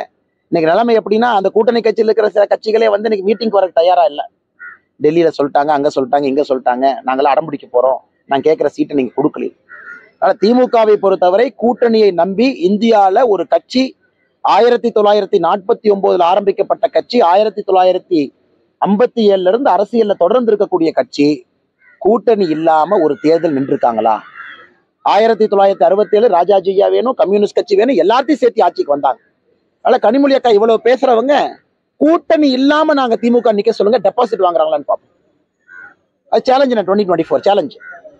2024 39 சீட்ல இவ்வளவு பேசுற கனிமொழி அக்கா கூட்டணியே வேண்டாம் சார், திமுக 70 ஆண்டு கால பாரம்பரிய கட்சி, எங்களுக்குன்னு வாக்கு வங்கி இருக்கு தமிழகத்துல, நாங்க யாரையும் நம்பியும் இல்லை, எங்கள் கொள்கை எங்களுடையது, நாங்கள் தனியா தேர்தல் நிக்க போறோம்னு சொல்லுங்க. அதெல்லாம் பேசவே மாட்டாங்க. கூட்டணி கட்சிகளை நம்பி வண்டி ஓட்டி கொண்டு இன்னைக்கு இந்த வீரவசனம் எல்லாம் திராவிட முன்னேற்ற கழகம் பேசிக் கொண்டிருக்கின்றார்கள். நான் மறுபடியும் சொல்றேன், மதுரைக்கு கீழே ஒரு சீட்டு திராவிட கட்சிகள் வெல்ல போவது கிடையாது. மதுரை கீழே நான் தொடர்ந்து சொல்றேன், நான் சொன்ன பேச்சிலிருந்து பின்வாங்க போவது கிடையாது. களம் மாறிவிட்டது. எல்லா பக்கம் நீங்க பாருங்க, திராவிட கட்சிகள் யாரும் மதுரைக்கு கீழே ஒரு சீட் வாங்க மாட்டாங்க. கொஞ்சம் சதமா சொல்லுங்கண்ணா. இன்னைக்கு அனிதா ராதாகிருஷ்ணன் என்னை ஒரு நேஷனல் லீடர் ஆக்கிட்டு இருக்காரு. என் பாட்டுக்கு சிவனே ஏதோ ஒரு கிராமத்துல ஏதோ வண்டி ஓட்டிட்டு இருந்தேன். தூத்துக்குடிக்கு வான்னு ஒருத்தர் கூப்பிடுறாரு, சிவகங்கைக்கு வான்னு ஒருத்தர் கூப்பிடுறாரு, எத்தனை இடத்துல நிக்கிறது இங்க வான்னு. அதாவது அனிதா ராதாகிருஷ்ணன் அவர்களை நான் போட்டியிட்டு தான் வீழ்த்த வேண்டிய அவசியம் இல்லை. அந்த ஊழல் வழக்கு போயிட்டு இருக்கலாம் அனிதா ராதாகிருஷ்ணன், அதுல உள்ள போயிருவார். நாம எதுக்கு எலெக்ஷன் வந்து நிக்கிறோம்? அந்த கேஸ் நம்பரை மறந்துட்டேன், அன்னைக்கு குறிச்சு வச்சிருந்தா நீங்க மறந்துட்டேன். அதனால அனிதா ராதாகிருஷ்ணன் அவர்கள் இந்த வீரவசனம் பேசுவதை விட்டு அவருடைய வழக்கு சரியான முறையில் நடத்தப்பட்டாலே அவர் வந்து ஜெயிலுக்கு போயிடுவாரு. அந்த ஊழல் வழக்குல தண்டனை கிடைக்கும், எம்எல்ஏ காணாம போயிடுவார். இதுக்கு அண்ணாமலை தேர்தல் நின்றுதான் அனிதா ராதாகிருஷ்ணன் காணாம போகணுமா? இன்னைக்கு அனிதா ராதாகிருஷ்ணனுக்கு கனிமொழி அக்காவின் மீது புது பாசம். இத்தனை நாளா கனிமொழி அக்காவை அவங்க மதிச்சாங்களானே? நான் ஆனஸ்டா கேட்கிறேன். நான் இந்த ஒரு அரசியலை பாக்குறேன். கனிமொழி அக்கா பாட்டு தனியா சுத்திட்டு இருப்பாங்க. கலெக்டர் போனா சஸ்பெண்ட், எஸ்பி கூட போனா சஸ்பெண்ட். கனிமொழி அக்காக்கு யாரும் திமுக ஒத்துழைப்பு கொடுக்க கூடாதுன்னு தானே ஆர்டர் திமுக காரங்க. இன்னைக்கு அனிதா ராதாகிருஷ்ணனுக்கு கனிமொழி அக்கா மேல பாசம். அண்ணாமலை அவர்கள் வந்து கனிமொழி அவர்கள் எதிர்த்து தூத்துக்குடியில் நிற்க வேண்டும் வீரவசனம் பேசுறாரு. இத்தனை காலமா கனிமொழி அக்காவை திமுகவுக்குள்ளேயே ஒதுக்கி வச்ச மாதிரி தானே வச்சிருந்தீங்க. இதே தூத்துக்குடியை நீங்களும் பாக்குறீங்க, பத்திரிகை நண்பர்கள், நானும் பாக்குறேன். கனிமொழி அக்காவுக்கு ஏதாவது தூத்துக்குடிய திமுக மரியாதை கொடுத்தாங்களா? எதுவுமே கொடுக்கல. இன்னைக்கு தேர்தல் வந்த உடனே அனிதா ராதாகிருஷ்ணன் அவர்கள் காக்கா பிடிக்கிற வேலைக்கு போயிட்டார். கனிமொழி அக்காவை எதிர்த்து நான் நிக்கணும். கட்சி தலைவர்கள் நிக்கிறாங்கண்ணே, எல்லாம் எப்படி வளர்ந்து நிக்கிறாங்க பாருங்க, எப்படி நிக்கிறாங்க பாருங்க, மக்கள் தலைவர்களாக, சக்திகளாக. அவர்கள் போதும் தூத்துக்குடியில யாரை வேண்டுமானாலும் வீழ்த்துவதற்கு. 2024 தேர்தல் ரிசல்ட் பாருங்க. அண்ணன் இப்பதான் ஃபர்ஸ்ட் கேள்வி கேட்கிறாரு. அண்ணன் கேள்வி முடிச்சுக்கிறேன். சரி, எல்லாத்தையும் மொத்தமா சேர்த்து பேசலாம். அண்ணன் ஒரு கேள்வி கேட்டாரு. அண்ணே, எங்களை பொறுத்தவரை நீங்க பாக்குறீங்க, நேத்து பல்லடம் மேடை பார்த்தீங்க, இன்னைக்கு திருநெல்வேலி பாக்குறீங்க, சென்னை பார்க்க போறீங்க மார்ச் முதல் வாரத்துல. நாங்கள் எங்க இருக்கணுமோ இந்த நேரத்துல அங்க இருக்கும். அடுத்த வாரம் எங்க இருக்க வேண்டுமோ அங்க இருப்போம். தேர்தல் அறிவிக்கின்ற நேரத்துல எங்க இருக்க வேண்டுமோ அங்க இருப்போம். சோ நாங்கள் சரியான பாதையில எங்களுடைய குறியீடு அடிப்படையில சென்று கொண்டிருக்கின்றோம். இப்ப இருக்கணும், இங்க இருக்கணும், இங்க இருக்கணும். இன்னைக்கு மோடி அவர்கள் மீது அபரிதமான அன்பு. மோடி ஐயா சொன்னாருங்க பாருங்க. இன்னைக்கு திருநெல்வேலியில மோடி ஐயா சொன்னாரு பாருங்க, எனக்கு வந்து உங்களுடைய மொழி பேச தெரியல, ரொம்ப கஷ்டப்படுறேன், பேச வேண்டும் என்கின்ற ஆசை தமிழ் மொழியில இருந்தும் உங்களுக்கு மொத்தமா புரியலான்னு கவலையா இருக்கு. இருந்தும் அன்பை கொடுப்பதற்காக லட்சக்கணக்கில் வந்து நிக்கிறீங்க அப்படின்னு அது மோடிஜி அவர்கள் உள்ளம் ததும்பி சொன்னாங்க. அதனால் மக்களுக்கு மோடி ஐயாவின் மீது பெரும் அன்பு. அதனால் நீங்க பாருங்க, பிரம்மாண்டமாக இருக்கும் 2024. தமிழக மக்கள் முடிவு செய்து விட்டார்கள் நாம் மோடியின் பக்கம் என்று. தலைவா ஃபிளைட் விட்டு போயிடுவாங்க. அண்ணே, நம்முடைய நண்பர்களுக்கு நன்றி தெரிவித்து நடைபயணம் இது ஒரு மிக முக்கியமான பயணம். தமிழக பாரதிய ஜனதா கட்சியினுடைய வளர்ச்சிக்கு, தமிழக மக்களுக்கு கட்சி கொடுக்கக்கூடிய நம்பிக்கை. நடைபயணம் முடிந்திருக்கிறது. அடுத்த 60 நாட்கள் மிக கடுமையாக தொண்டர்கள் வேலை செய்ய போறாங்க. அதனால எங்களுக்கு பெரிய ஒரு நம்பிக்கை. தமிழகம் இந்த முறை மோடி ஐயாவின் பக்கம் நடத்தி பார்த்துருக்கீங்களாண்ணா? பல்லடத்துல பிரம்மாண்ட கூட்டம், நைட்டு மதுரையில மீட்டிங், அடுத்த நாள் காலையில தூத்துக்குடி மீட்டிங், அடுத்த நாள் காலையில இன்னைக்கு பாரதிய ஜனதா கட்சியினுடைய சக்தி என்னன்னா, ஒரு பிரதமரை 2 நாட்கள்ல 4 இடத்துல பிரம்மாண்டமான கூட்டம் வைத்து நடத்தும் அளவுக்கு பாரதிய ஜனதா கட்சி வளர்ந்துருக்கு. அதான் எங்களுக்கு சந்தோஷங்கண்ணா. அதாவது எல்லா மாவட்டத்திலும் தனித்தன்மையாக. தூத்துக்குடி பாருங்க எவ்வளவு பெரிய ரெஸ்பான்ஸ். மோடி ஐயா 35 நிமிஷம் தாமதம். மக்கள் மோடி ஐயா அவங்ககிட்ட பேசுறாங்க, 35 மினிட்ஸ் டிலே. இங்க 20 நிமிஷம் தாமதம். டெல்லியில இருந்து அவங்களுடைய செக்ரட்டரி கூப்பிட்டு கேட்டாங்க, தாமதம் ஆயிடுச்சு, என்ன காரணம்? நான் சொன்னேன், ஐயா அங்க 35 நிமிஷம், இங்க 20 நிமிஷம், தப்பு எங்க மேல இல்ல. மக்கள் ஆர்ப்பரிக்கிறாங்க, மோடி ஐயா பேசுறாங்க, அதுக்கு எக்ஸ்ட்ரா போயிருதுன்னு. அந்த அளவுக்கு ஒரு உற்சாகம் இருக்குங்கன்னா, கட்சியும் அந்த அளவுக்கு வளர்ந்திருக்கின்றோம். ஒரே இடத்துல ஒரே நாள்ல மோடி ஐயாவை 6 இடத்திற்கு கூட்டி போவதற்கும் நாங்கள் தயார். அந்த அளவுக்கு இன்னைக்கு கட்சி வளர்ந்திருக்கு. அதனால் 2024 ஒரு சரித்திர தேர்தலா இருக்கும். ரொம்ப நன்றி. நடத்தி பார்த்துருக்கீங்களாண்ணா? பல்லடத்துல பிரம்மாண்ட கூட்டம், நைட்டு மதுரையில மீட்டிங், அடுத்த நாள் காலையில தூத்துக்குடி மீட்டிங், அடுத்த நாள் காலையில இன்னைக்கு பாரதிய ஜனதா கட்சியினுடைய சக்தி என்னன்னா, ஒரு பிரதமரை 2 நாட்கள்ல 4 இடத்துல பிரம்மாண்டமான கூட்டம் வைத்து நடத்தும் அளவுக்கு பாரதிய ஜனதா கட்சி வளர்ந்திருக்கு. அதான் எங்களுக்கு சந்தோஷங்கண்ணா. அதாவது எல்லா மாவட்டத்திலும் தனித்தன்மையாக. தூத்துக்குடி பாருங்க எவ்வளவு பெரிய ரெஸ்பான்ஸ். மோடி ஐயா 35 நிமிஷம் தாமதம். மக்கள் மோடி ஐயா அவங்ககிட்ட பேசுறாங்க, 35 மினிட்ஸ் டிலே. இங்க 20 நிமிஷம் தாமதம். டெல்லியில இருந்து அவங்களுடைய செக்ரட்டரி கூப்பிட்டு கேட்டாங்க, தாமதம் ஆயிடுச்சு, என்ன காரணம்? நான் சொன்னேன், ஐயா அங்க 35 நிமிஷம், இங்க 20 நிமிஷம், தப்பு எங்க மேல இல்ல. மக்கள் ஆர்ப்பரிக்கிறாங்க, மோடி ஐயா பேசுறாங்க, அதுக்கு எக்ஸ்ட்ரா போயிருதுன்னு. அந்த அளவுக்கு ஒரு உற்சாகம் இருக்குங்கன்னா, கட்சியும் அந்த அளவுக்கு வளர்ந்திருக்கின்றோம். ஒரே இடத்துல ஒரே நாள்ல மோடி ஐயாவை 6 இடத்திற்கு கூட்டி போவதற்கும் நாங்கள் தயார். அந்த அளவுக்கு இன்னைக்கு கட்சி வளர்ந்திருக்கு. அதனால் 2024 ஒரு சரித்திர தேர்தலா இருக்கும். பிரதமர் அவர்கள் ஒரு முக்கியமான விஷயத்த சொல்லியிருக்காங்க. இதுதான் இன்னைக்கு முக்கியம். தென் தமிழகத்தை நான் பார்த்து கொள்கின்றேன், எங்கிட்ட விட்டுருங்க அப்படிங்கிற வார்த்தையை பிரதமர் இன்னைக்கு சொல்லியிருக்காங்க. தென் தமிழகத்தினுடைய வளர்ச்சி என்னுடைய பொறுப்பு. மோடியினுடைய கேரண்டி, தென் தமிழகம் வளரும். இங்கிருந்து யாருமே எங்கேயும் வேலைக்கு செல்ல வேண்டாம். அந்த அளவுக்கு தென் தமிழகத்தை நான் வளர்த்தி காட்டுறேன். அவ்வளவு பெரிய சந்தோஷம் எங்களுக்கு. ஏன்னா இந்தியாவினுடைய ஒரு முக்கியமான பூமி நம்முடைய தென் தமிழகம். இன்னைக்கு திருநெல்வேலியில் கூட நம்ம சொன்னோம், செந்தமிழும் செந்நெல்லும் அப்படின்னு சொன்னாங்க ஐயா. கிட்டத்தட்ட மேடையில் நாங்கள் பட்டியலிட்டோம், எப்படிப்பட்ட சுதந்திர வீரர்கள், போராட்ட வீரர்கள், மாமன்னர்கள் இந்த மண்ணில் வாழ்ந்திருக்காங்க. அது பிரதமரே ரொம்ப ஆச்சரியப்பட்டு கேட்டாங்க. ஒரு கிராமத்துல இங்க இருக்கிறாங்க. 250-300 ஆண்டுகளாக ஆங்கிலேயர்கள் எதிர்த்து, ஈஸ்ட் இந்தியா கம்பெனி எதிர்த்து பெரிய ஒரு போராட்டம் நடத்தியவர்கள். அப்படிப்பட்ட மண்ணில் இன்னைக்கு பிரதமர் வந்து தென் தமிழகத்தினுடைய வளர்ச்சியை பத்தி பேசியிருப்பது மிக மிக சிறப்பு. குறிப்பாக தூத்துக்குடியில 17,000 கோடி ரூபாய்க்கு மேல தூத்துக்குடியினுடைய துறைமுகம், குறிப்பாக வெளியிருக்கக்கூடிய துறைமுகத்தினுடைய அந்த பகுதி, அதற்கெல்லாம் அடிக்கல் நாட்டு விழா நடந்திருக்கிறது.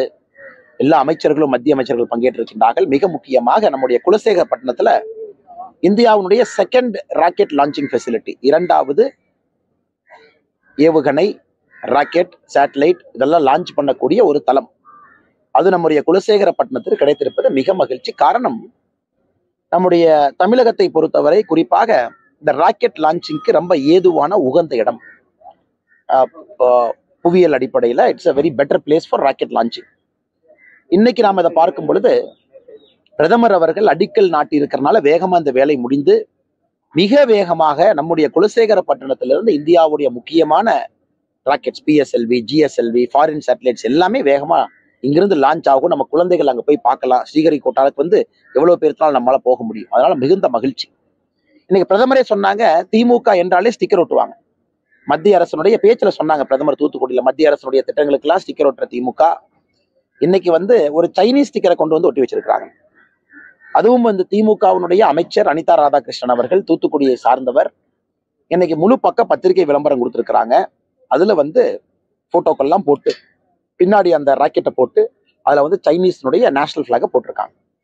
நேற்று தான் பிரதமர் அவர்கள் திருவனந்தபுரத்துல 4 இந்தியர்கள் நமக்கு அறிமுகப்படுத்துறாங்க, இவங்கெல்லாம் விண்வெளிக்கு போக போறாங்க. அவ்வளவு சந்தோஷமா இருந்தோம். இதுக்கு முன்னாடி ராகேஷ் சர்மா ஐயா போயிருக்கிறாங்க, ஆனா ரஷ்யாவோட உதவியோட போயிருக்கிறாங்க. நேத்தே பிரதமர் சொன்னாங்க 2035 ஆர்பிட்ல பாத்தீங்கன்னா இந்தியன் ஸ்பேஸ் ஸ்டேஷன் இருக்கும் மேல. குறிப்பாக இந்த 4ல் ஒருத்தர் வந்து மேல போவாங்க, அஸ்ட்ரோனாட் விங் கொடுத்துருக்காங்க. எவ்வளவு பெரிய நாள். குறிப்பாக இன்னைக்கு விண்வெளியில மிகப்பெரிய ஒரு நாடாக வந்து கொண்டிருக்கக்கூடிய நேரத்துல குலசேகரப்பட்டினத்துல நமக்காக ராக்கெட் லான்ச்சிங் ஃபெசிலிட்டி கொடுத்து இன்னைக்கு இந்த அமைச்சர் சைனீஸ் பிளாக போட்டு ஆட கொடுத்திருக்காரு. இதை பிரதமரும் கண்டிச்சாங்க, நாங்களும் ஸ்டேஜ்ல கண்டிச்சோம். ஆனா அக்கா கனிமொழி அவர்கள் இந்த மாதிரி பேசி இருப்பது ஏற்புடையது அல்ல. கனிமொழி அவர்கள் பாராளுமன்றத்தில் இருக்கிறாங்க, பார்லிமெண்ட்ல இருக்கிறாங்க, ஸ்டாண்டிங் கமிட்டியில் இருக்கிறாங்க, பல விஷயங்களை பாக்குறாங்க, நேஷனல் செக்யூரிட்டி பாக்குறாங்க. அவர்கள் பத்திரிகை நண்பர்கள்ட்ட தூத்துக்குடியில வந்து இல்ல சைனா என்ன எனிமி ஸ்டேட்டா, அக்ரெசர் ஸ்டேட்டா, அவங்க என்ன பிளாக் போட்டா என்ன தப்புன்னு கேட்கறாங்க. அதனால கனிமொழி அக்காவுக்கு ஒரே ஒரு விஷயத்த சொல்ல கடமைப்பட்டிருக்கேன். கனிமொழி அக்கா அவர்களே, ஒரு விஷயம் உங்களுக்கு தெரிஞ்சிருக்கும், இருந்தாலும் தமிழக மக்களுக்கும் இதன் மூலமாக தெளிவுபடுத்துகின்றோம். இந்தியாவுடைய முதல் ராக்கெட் லான்ச்சிங் ஃபெசிலிட்டியே தமிழ்நாட்டுக்கு தான் வந்துச்சு, ஸ்ரீஹரிகோட்டா. இன்னைக்கு மோடி அவர்கள் மீது அபரிதமான அன்பு. மோடியே சொன்னாரு பாருங்க, இன்னைக்கு திருநெல்வேலியில மோடியை சொன்னாரு பாருங்க, எனக்கு வந்து உங்களுடைய மொழி பேச தெரியல, ரொம்ப கஷ்டப்படுறேன், பேச வேண்டும் என்கின்ற ஆசை தமிழ் மொழியில இருந்தும் உங்களுக்கு மொத்தமா புரியலான்னு கவலையா இருக்கு, இருந்தும் அன்பை கொடுப்பதற்காக லட்சக்கணக்கில் வந்து நிக்கிறீங்க அப்படின்னு. அது மோடிஜி அவர்கள் உள்ளம் ததும்பி சொன்னாங்க. அதனால் மக்களுக்கு மோடி ஐயாவின் மீது பெரும் அன்பு. அதனால் நீங்க பாருங்க, பிரம்மாண்டமாக இருக்கும் 2024. தமிழக மக்கள் முடிவு செய்து விட்டார்கள் நாம் மோடியின் பக்கம் என்று. தலைவா ஃபிளைட் விட்டு போயிடுவாங்க. நம்முடைய நண்பர்களுக்கு நன்றி தெரிவித்து நடைபயணம் இது ஒரு மிக முக்கியமான பயணம். தமிழக பாரதிய ஜனதா கட்சியினுடைய வளர்ச்சிக்கு, தமிழக மக்களுக்கு கட்சி கொடுக்கக்கூடிய நம்பிக்கை. நடைபயணம் முடிந்திருக்கிறது. அடுத்த 60 நாட்கள் மிக கடுமையாக தொண்டர்கள் வேலை செய்ய போறாங்க. அதனால எங்களுக்கு பெரிய ஒரு நம்பிக்கை, தமிழகம் இந்த முறை மோடி ஐயாவின் பக்கம் நடத்தி பார்த்துருக்கீங்களாண்ணா? பல்லடத்துல பிரம்மாண்ட கூட்டம், நைட்டு மதுரையில மீட்டிங், அடுத்த நாள் காலையில தூத்துக்குடி மீட்டிங், அடுத்த நாள் காலையில இன்னைக்கு பாரதிய ஜனதா கட்சியினுடைய சக்தி என்னன்னா, ஒரு பிரதமரை 2 நாட்கள்ல 4 இடத்துல பிரம்மாண்டமான கூட்டம் வைத்து நடத்தும் அளவுக்கு பாரதிய ஜனதா கட்சி வளர்ந்திருக்கு. அதான் எங்களுக்கு சந்தோஷங்கண்ணா. அதாவது எல்லா மாவட்டத்திலும் தனித்தன்மையாக, தூத்துக்குடி பாருங்க எவ்வளவு பெரிய ரெஸ்பான்ஸ். மோடி ஐயா 35 நிமிஷம் தாமதம், மக்கள் மோடி ஐயா அவங்ககிட்ட பேசுறாங்க, 35 மினிட்ஸ் டிலே. இங்க 20 நிமிஷம் தாமதம். டெல்லியில இருந்து அவங்களுடைய செக்ரட்டரி கூப்பிட்டு கேட்டாங்க, தாமதம் ஆயிடுச்சு என்ன காரணம்? நான் சொன்னேன், ஐயா அங்க 35 நிமிஷம், இங்க 20 நிமிஷம், தப்பு எங்க மேல இல்ல, மக்கள் ஆர்ப்பரிக்கிறாங்க, மோடி ஐயா பேசுறாங்க, அதுக்கு எக்ஸ்ட்ரா போயிருதுன்னு. அந்த அளவுக்கு ஒரு உற்சாகம் இருக்குங்கன்னா, கட்சியும் அந்த அளவுக்கு வளர்ந்திருக்கின்றோம். ஒரே இடத்துல ஒரே நாள்ல மோடி ஐயாவை 6 இடத்திற்கு கூட்டி போவதற்கும் நாங்கள் தயார். அந்த அளவுக்கு இன்னைக்கு கட்சி வளர்ந்திருக்கு. அதனால் 2024 ஒரு சரித்திர தேர்தலா இருக்கும். ரொம்ப நன்றி. நடத்தி பார்த்துருக்கீங்களாண்ணா? பல்லடத்துல பிரம்மாண்ட கூட்டம், நைட்டு மதுரையில மீட்டிங், அடுத்த நாள் காலையில தூத்துக்குடி மீட்டிங், அடுத்த நாள் காலையில இன்னைக்கு பாரதிய ஜனதா கட்சியினுடைய சக்தி என்னன்னா, ஒரு பிரதமரை 2 நாட்கள்ல 4 இடத்துல பிரம்மாண்டமான கூட்டம் வைத்து நடத்தும் அளவுக்கு பாரதிய ஜனதா கட்சி வளர்ந்திருக்கு. அதான் எங்களுக்கு சந்தோஷங்கண்ணா. அதாவது எல்லா மாவட்டத்திலும் தனித்தன்மையாக, தூத்துக்குடி பாருங்க எவ்வளவு பெரிய ரெஸ்பான்ஸ். மோடி ஐயா 35 நிமிஷம் தாமதம், மக்கள் மோடி ஐயா அவங்ககிட்ட பேசுறாங்க, 35 மினிட்ஸ் டிலே. இங்க 20 நிமிஷம் தாமதம். டெல்லியில இருந்து அவங்களுடைய செக்ரட்டரி கூப்பிட்டு கேட்டாங்க, தாமதம் ஆயிடுச்சு என்ன காரணம்? நான் சொன்னேன், ஐயா அங்க 35 நிமிஷம், இங்க 20 நிமிஷம், தப்பு எங்க மேல இல்ல, மக்கள் ஆர்ப்பரிக்கிறாங்க, மோடி ஐயா பேசுறாங்க, அதுக்கு எக்ஸ்ட்ரா போயிருதுன்னு. அந்த அளவுக்கு ஒரு உற்சாகம் இருக்குங்கன்னா, கட்சியும் அந்த அளவுக்கு வளர்ந்திருக்கின்றோம். ஒரே இடத்துல ஒரே நாள்ல மோடி ஐயாவை 6 இடத்திற்கு கூட்டி போவதற்கும் நாங்கள் தயார். அந்த அளவுக்கு இன்னைக்கு கட்சி வளர்ந்திருக்கு. அதனால் 2024 ஒரு சரித்திர தேர்தலா இருக்கும். பிரதமர் அவர்கள் ஒரு முக்கியமான விஷயத்த சொல்லியிருக்காங்க, இதுதான் இன்னைக்கு முக்கியம். தென் தமிழகத்தை நான் பார்த்து கொள்கின்றேன், எங்கிட்ட